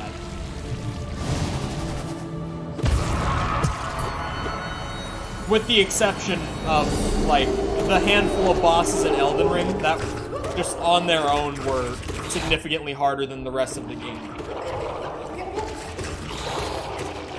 Because, like, Elden Ring, the amount of times I died to common enemies was very few and far between, but then there were those few bosses that I had, like, 100 deaths on one boss.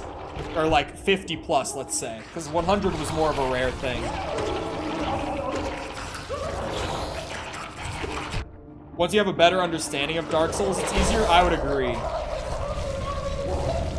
Because I also kind of just breezed through Dark Souls 1. Unless I do some dumb shit, like going to the catacombs as, like, the first thing I do. Like trying to get Rite of Kindling right off the bat. That's dumb. And I shouldn't do that, but sometimes I do. I mean, New Game Plus, it's fine. But, like, on an actual new character, when I try to do that, still doesn't go that well. Like, I can do it. It's just not going to be a pleasant Deathblade experience. It's possible, but it's definitely not something I should do.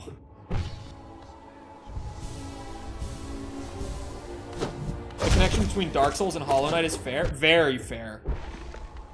I mean, just even if I start breaking it down, it's like, the benches are the bonfires.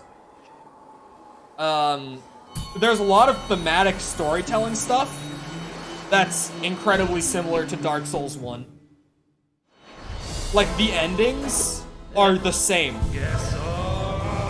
General plot and the endings, the same. Like a sort of, for lack of a better term, vessel of a character. Like, blank slate type character. That was only ever meant to be a blank slate. In order to extend the world's prosperity, for lack... I am trying to find a way to word that better. For the sake of preventing the end of the world, offers themselves as a sacrifice and replaces the person who had done the same thing previous to them after defeating them in a big final boss fight. That, or just straight up killing whoever the previous, again, for lack of a better term, vessel was, but not taking their place, and instead just letting the problem die out. Like, it's literally the story structure as a general plot and in ending is the same. I said it a lot when we did the first run through, and when I first got the ending, I was like, this is literally Dark Souls. But yes, this game has 6 endings. DS1, yes, Dark Souls 1 specifically, I'm talking about. Yeah. Well, that wasn't even bad.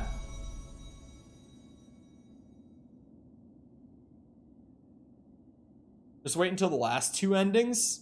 Have I done 4?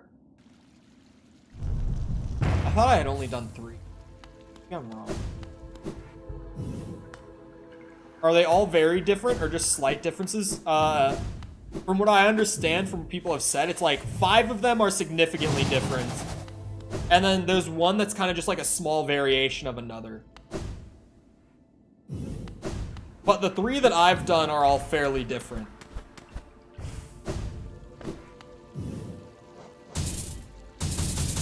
I don't know if I wanna. I might honestly go get a couple Zote attempts in before the end of the day here. And then Radiance, yes, that's right. Those are the 3 that I've done. I thought for some reason maybe I had done a 4th one, but no, I think I've only done those 3. Hello, big funny god bug. I'm gonna be going back up to the town. Zote needs a good ass whooping. Are you looking forward to Spider-Man in 4 days? Yes. Although now I'm also looking forward to Cult of the Lamb, which is the day before. So I'm more looking forward to Thursday, because once Thursday comes, I get to play 1 new game and start that for stream. And then once Friday comes, I get to play a game that I've played before that I really, really liked, but it's been a few years, so I'm not really going to remember. What theories do you have about games? Story-wise theories?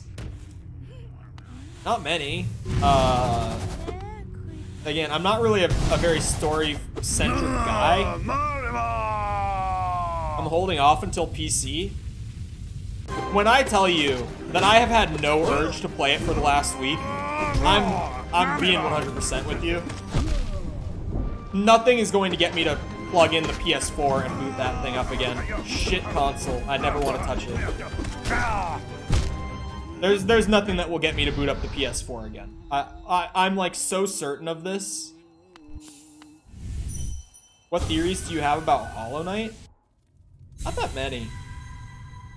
Like I have general ideas, but like I'm not too concerned about understanding the story until I finish the game, honestly. Like, understanding the story would be cool, and I'm sure that it's some really neat lore, because there seems to be a good amount of people that really enjoy Hollow Knight lore, just like in chat. But also, it's like, I'm just playing the game, and I'm not really thinking about the story. What are they?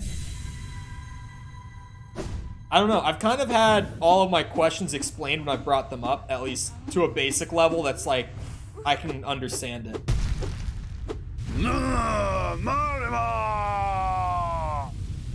The end of No Way Home?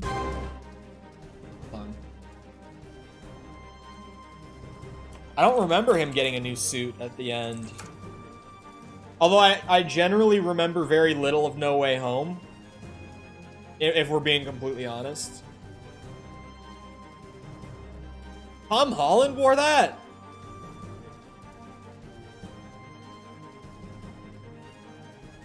When he's swinging in the snow. Oh.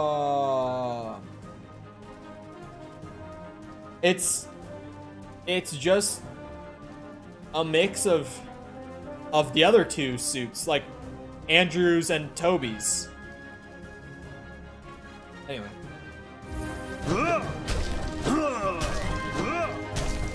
I was like, I don't even remember him getting a new suit in that movie. Now it makes sense. Because I probably just wouldn't have even really thought about it if it was just in that small of a scene at the very end. I probably genuinely just never even thought about it.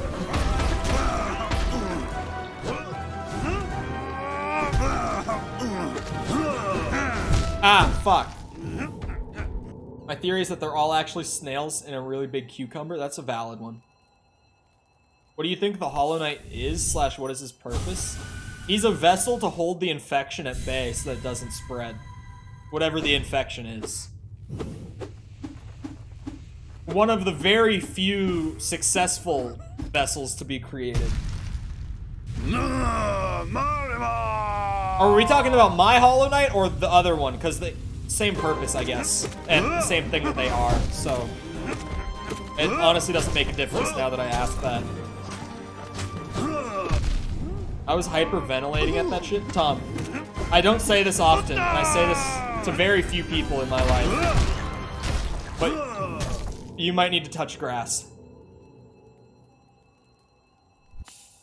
This is not something I say often. But the knight isn't the Hollow Knight? Well, he is in one of the endings. I've been calling him the Hollow Knight the whole time. Even though that's not the accurate name, he is also technically still a Hollow Knight. Like, I get that the Hollow Knight and the game itself is named off of the final boss, the Hollow Knight. But, like, I'm also not entirely wrong in calling my character the Hollow Knight. So, like, I've just been calling him that. It's sad, but I feel no shame. Not really. I mean, they're not that different. It's just one of them has already taken the place in the big egg, and I just haven't, even though that's inevitably what I'm going to do, or at least what I was created to do. That's the only difference. As far as what I understand, maybe there's more, but from what I've been able to gather, we're essentially the same thing, just he's been in the egg and I haven't. Oh, I'm too far away. Oh no, I got it. Still got it.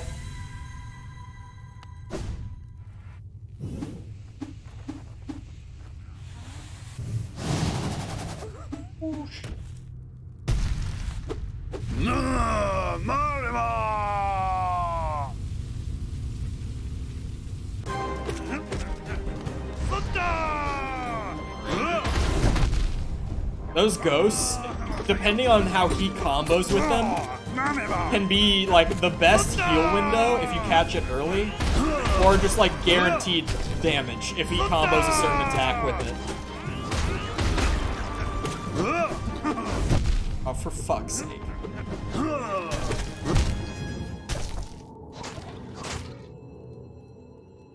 Yeah, but wasn't he just made for the purpose of, like, containing it? I don't think that they were made for the purpose of destroying it. At least, maybe originally they were, but by the time that we got to me... Have you started Daredevil yet? No. Although, oh, I forgot to bring this up. I watched the first episode of Book of Boba Fett, finally. I think the story is good, but holy shit was the action awful. Just absolutely terrible action. I want to know what their budget was, because from what I saw, it seems like it was incredibly small. Because all the CGI was terrible, too. Like, it looked like I was watching a prequel movie, the way that the CGI was. It actually looked terrible.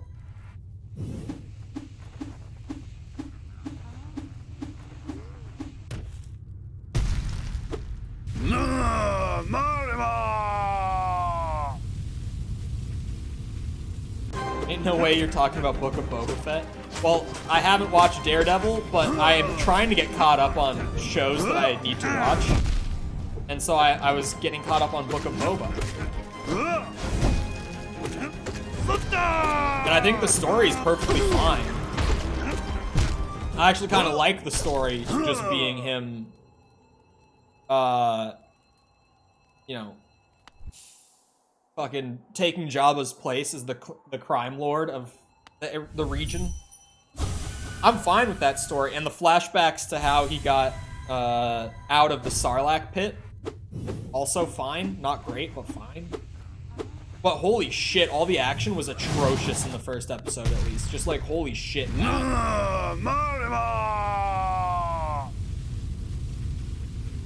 I'm almost done with season 3 of The Boys. I might need to give The Boys another solid chance, because I just couldn't get into it back when season 1 came out. Like, I liked it for a few episodes, I guess, so it's not that I couldn't get into it. But I just got bored with it, and just dropped it.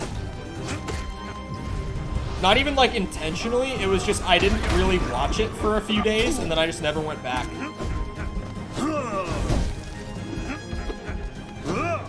Even though, like, all of my friends in high school at the time were like, oh my god, this show is awesome, I kind of just dropped it randomly, and the rest of them kept watching it. I just didn't. Oh, fuck.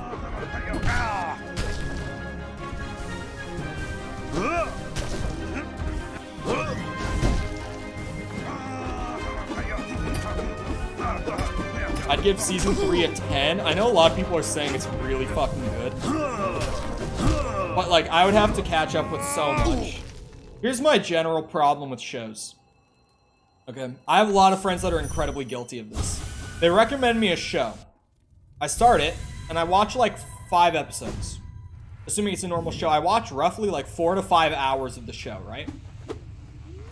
And then I'm like, yeah, I didn't really like it. And they're like, oh, but you just have to get to, like, season 3.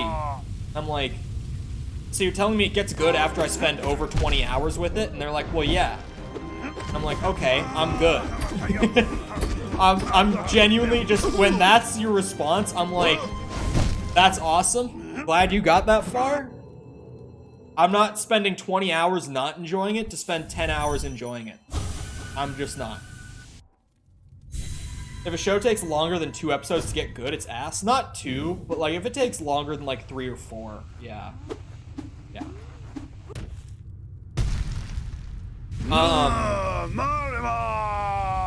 Like, I have my rule with games. That's like, I have a 2-hour rule before I pass a final judgment on a game. Once I've spent 2 hours or more with the game, if I still don't like it, I'm like, yeah, it's not a game for me.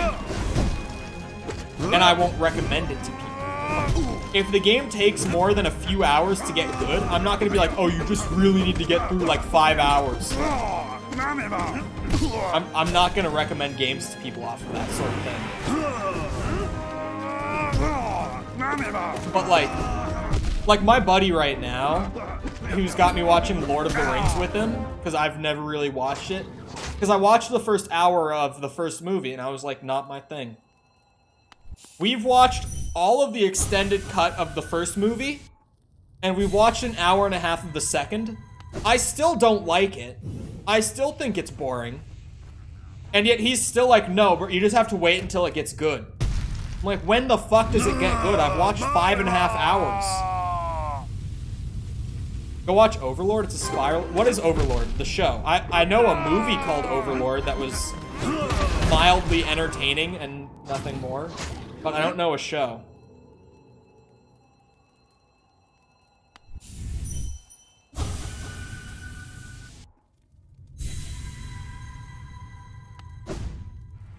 It's a masterpiece, and I'll argue that to my grave.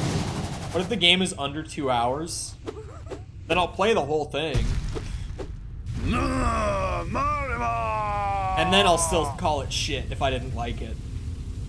Especially then. It's like, if I can play the whole game and not enjoy it, then yeah, that's a shit game. Just all in all, do not like the game. It's not shit, but it's not a game that I like. It's shit to me, I should say.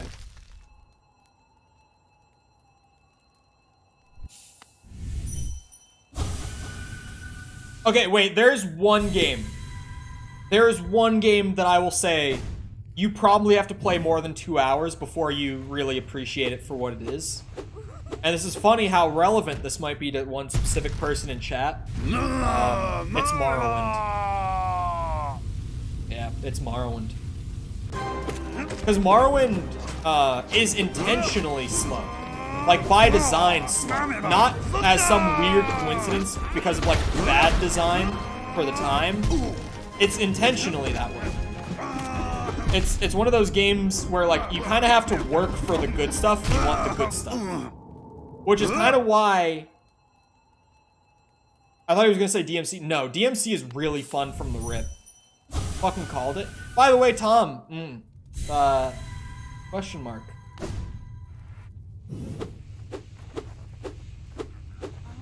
You just don't want to deal with the slow and other things? Like what? It's an anime about a guy just being a menace to the world? Okay. This Zote is gonna get his ass whooped at some point in the next 10 minutes. Mark my words. This boy dead. Oh, that's unfortunate.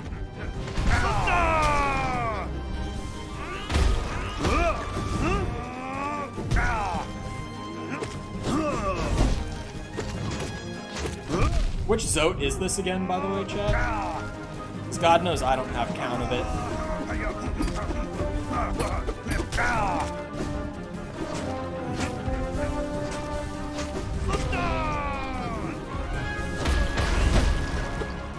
Ah.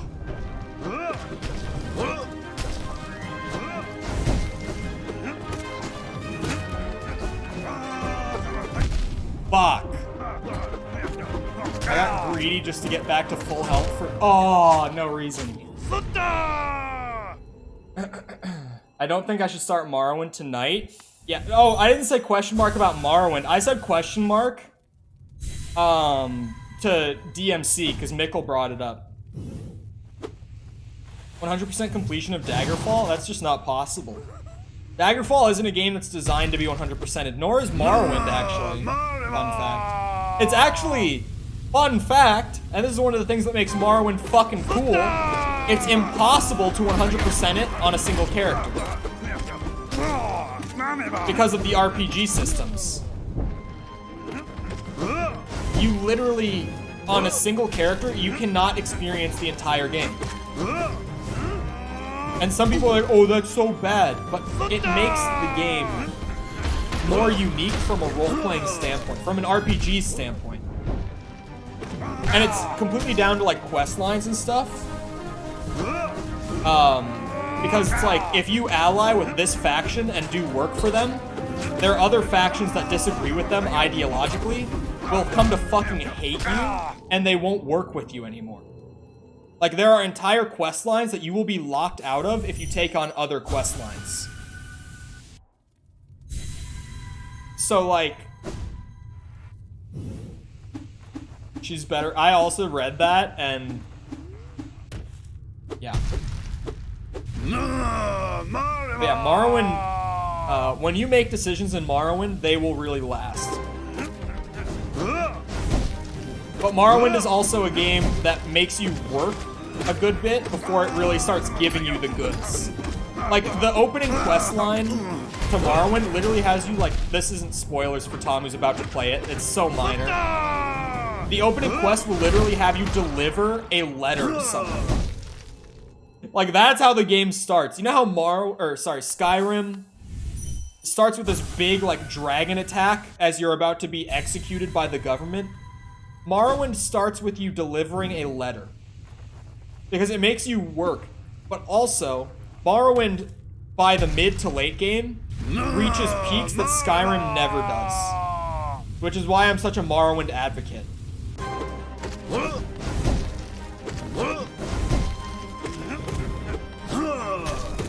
Oh shit.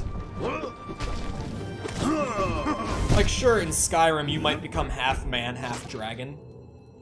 Also not really spoiler, because it's both literal and figurative. By the end of Morrowind, you become a literal god. Like, you literally become a deity by the end of Morrowind. You reach peaks in that game that no other Elder Scrolls game ever goes up to. Including fucking Oblivion. Oblivion enjoyers need to leave my chat. Morrowind is the kind of game I need to appreciate more than I read that wrong. I read it. Trust. Morrowind is a game that you'll probably enjoy and appreciate.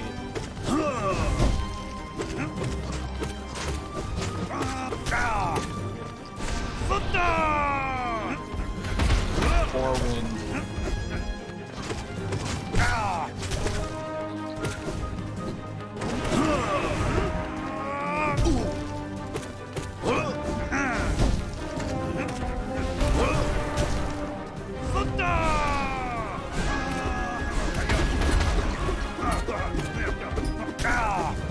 Oh, for fuck.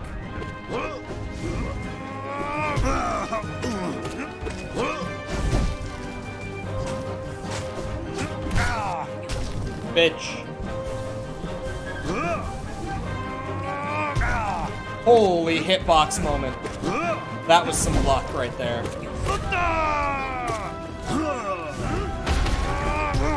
Ah! Oh! Leave me alone, you fat bastard!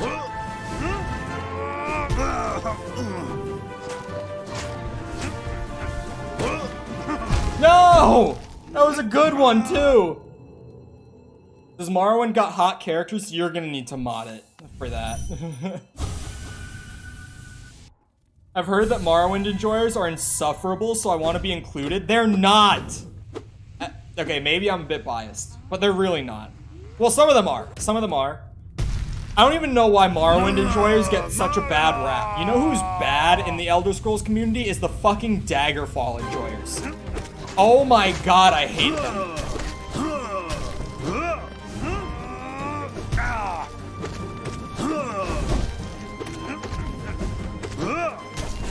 Those are the bad ones. Morrowind enjoyers can be insufferable, but they're not as, like, universally fucking annoying as the Daggerfall enjoyers. It doesn't make it an No, but I'm saying it gets a lot worse. In the same fandom, it gets a lot worse. That's gotta count for something.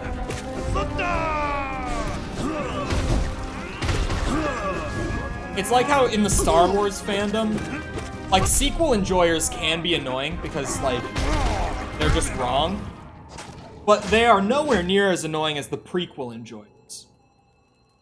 Because the prequel enjoyers think that they've got this, like, misunderstood hipster masterpiece when they just have a really shitty set of 3 movies.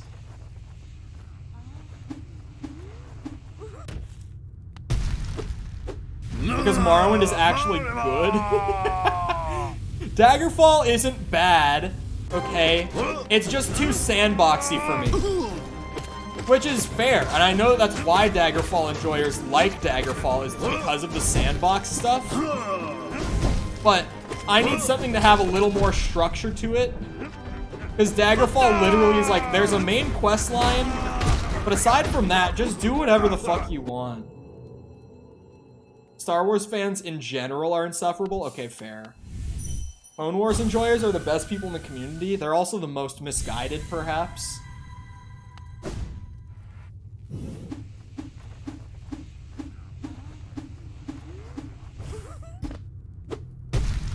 Why are we talking about Star Wars? We're just talking about, like, bad groups in certain fandoms. And I brought up the prequel fans from Star Wars. Daggerfall fans from the Elder Scrolls community.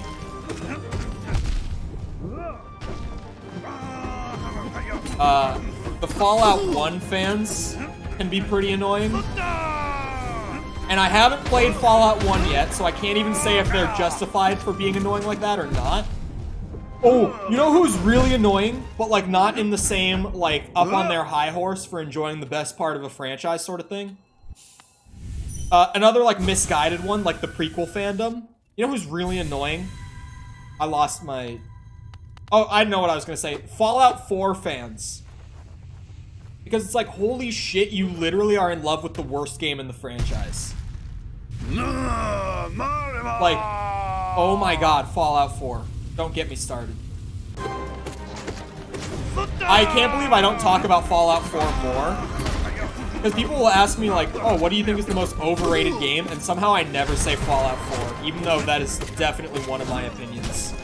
76, I've said it before, I almost don't even count 76 as being a Fallout game in the same sense. I almost see 76 as like a spin-off rather than a mainline title. You know what I mean? Because it's so vastly different, it can't even be categorized as the same thing. Like, it's a multiplayer sandbox game rather than like a single-player story-driven RPG, you know?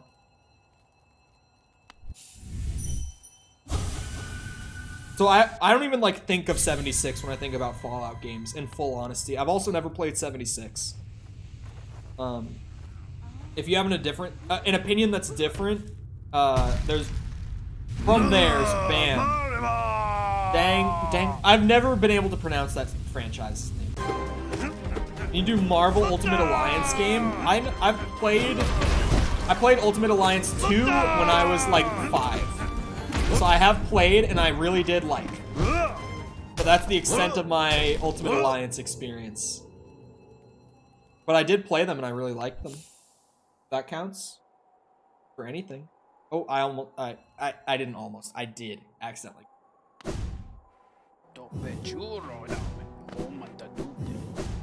Yeah, there are some bad groups in all fandoms, but there are some particularly unpleasant ones. And I have to say, Daggerfall fans in the Elder Scrolls community can be pretty rough. But also Skyrim stans can be annoying.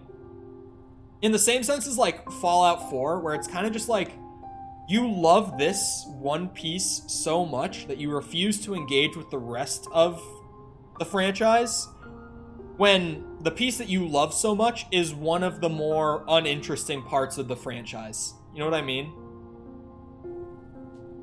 You even realize that 2 is literally Civil War? I remember like nothing about it, so no. I'm only seeing it as worse and worse. I've said it for so long and so many people tell me I'm wrong for it. Like, Skyrim aged like milk. Skyrim is one of those games that was amazing when it came out. It's not anywhere near as good when you play it today, though. Anyway, I hope you guys enjoyed. It's that time, so, you know, stream. Goodbye. Oh my god, the bots are doubling up now. It's so annoying. Anyway, if you haven't done so already, if you're new around here, feel free to go ahead and leave a sub, come back another time. Later this week, we're going to be playing Cult of the Lamb when that comes out on Thursday. And we're going to be playing Spider-Man port when that comes out on Friday, the Spider-Man remastered PC release. Because I haven't played that game since it came out, so I'm excited to revisit it with a nice PC release that will actually be worth replaying because I don't have to get on a console to do it. Other than that, on your way out, if you haven't done so already, feel free to go ahead and leave a like on the stream. It helps out a lot with the algorithm and such. Stream turns into a video, it hits recommended and all that. So all the engagement helps. If you haven't done that already, feel free to do me a favor on your way out. If you're looking for ways to engage with the community outside of stream, feel free to go down near the bottom of the description. Check out the big cluster of links down there. There's things like my Twitter, if you want to follow me on there, though I'm not too active, but maybe I'll get better about that sometime soon. At some point, I'm going to start tweeting again, and everyone's going to hate it again. Anyway, also, Discord link is down there, as well as in the description where Sepper is putting it, trying to remind me to promote it. General discussion with me and other members of the community. Very active server, over 100 members, blah, blah, blah. Feel free to check out the Discord if that interests you. Other than that, though, once again, I hope you guys enjoyed. I'll see you guys back here next time, and I hope you all have a great rest of your day. And thank you for coming out to the stream. Goodbye.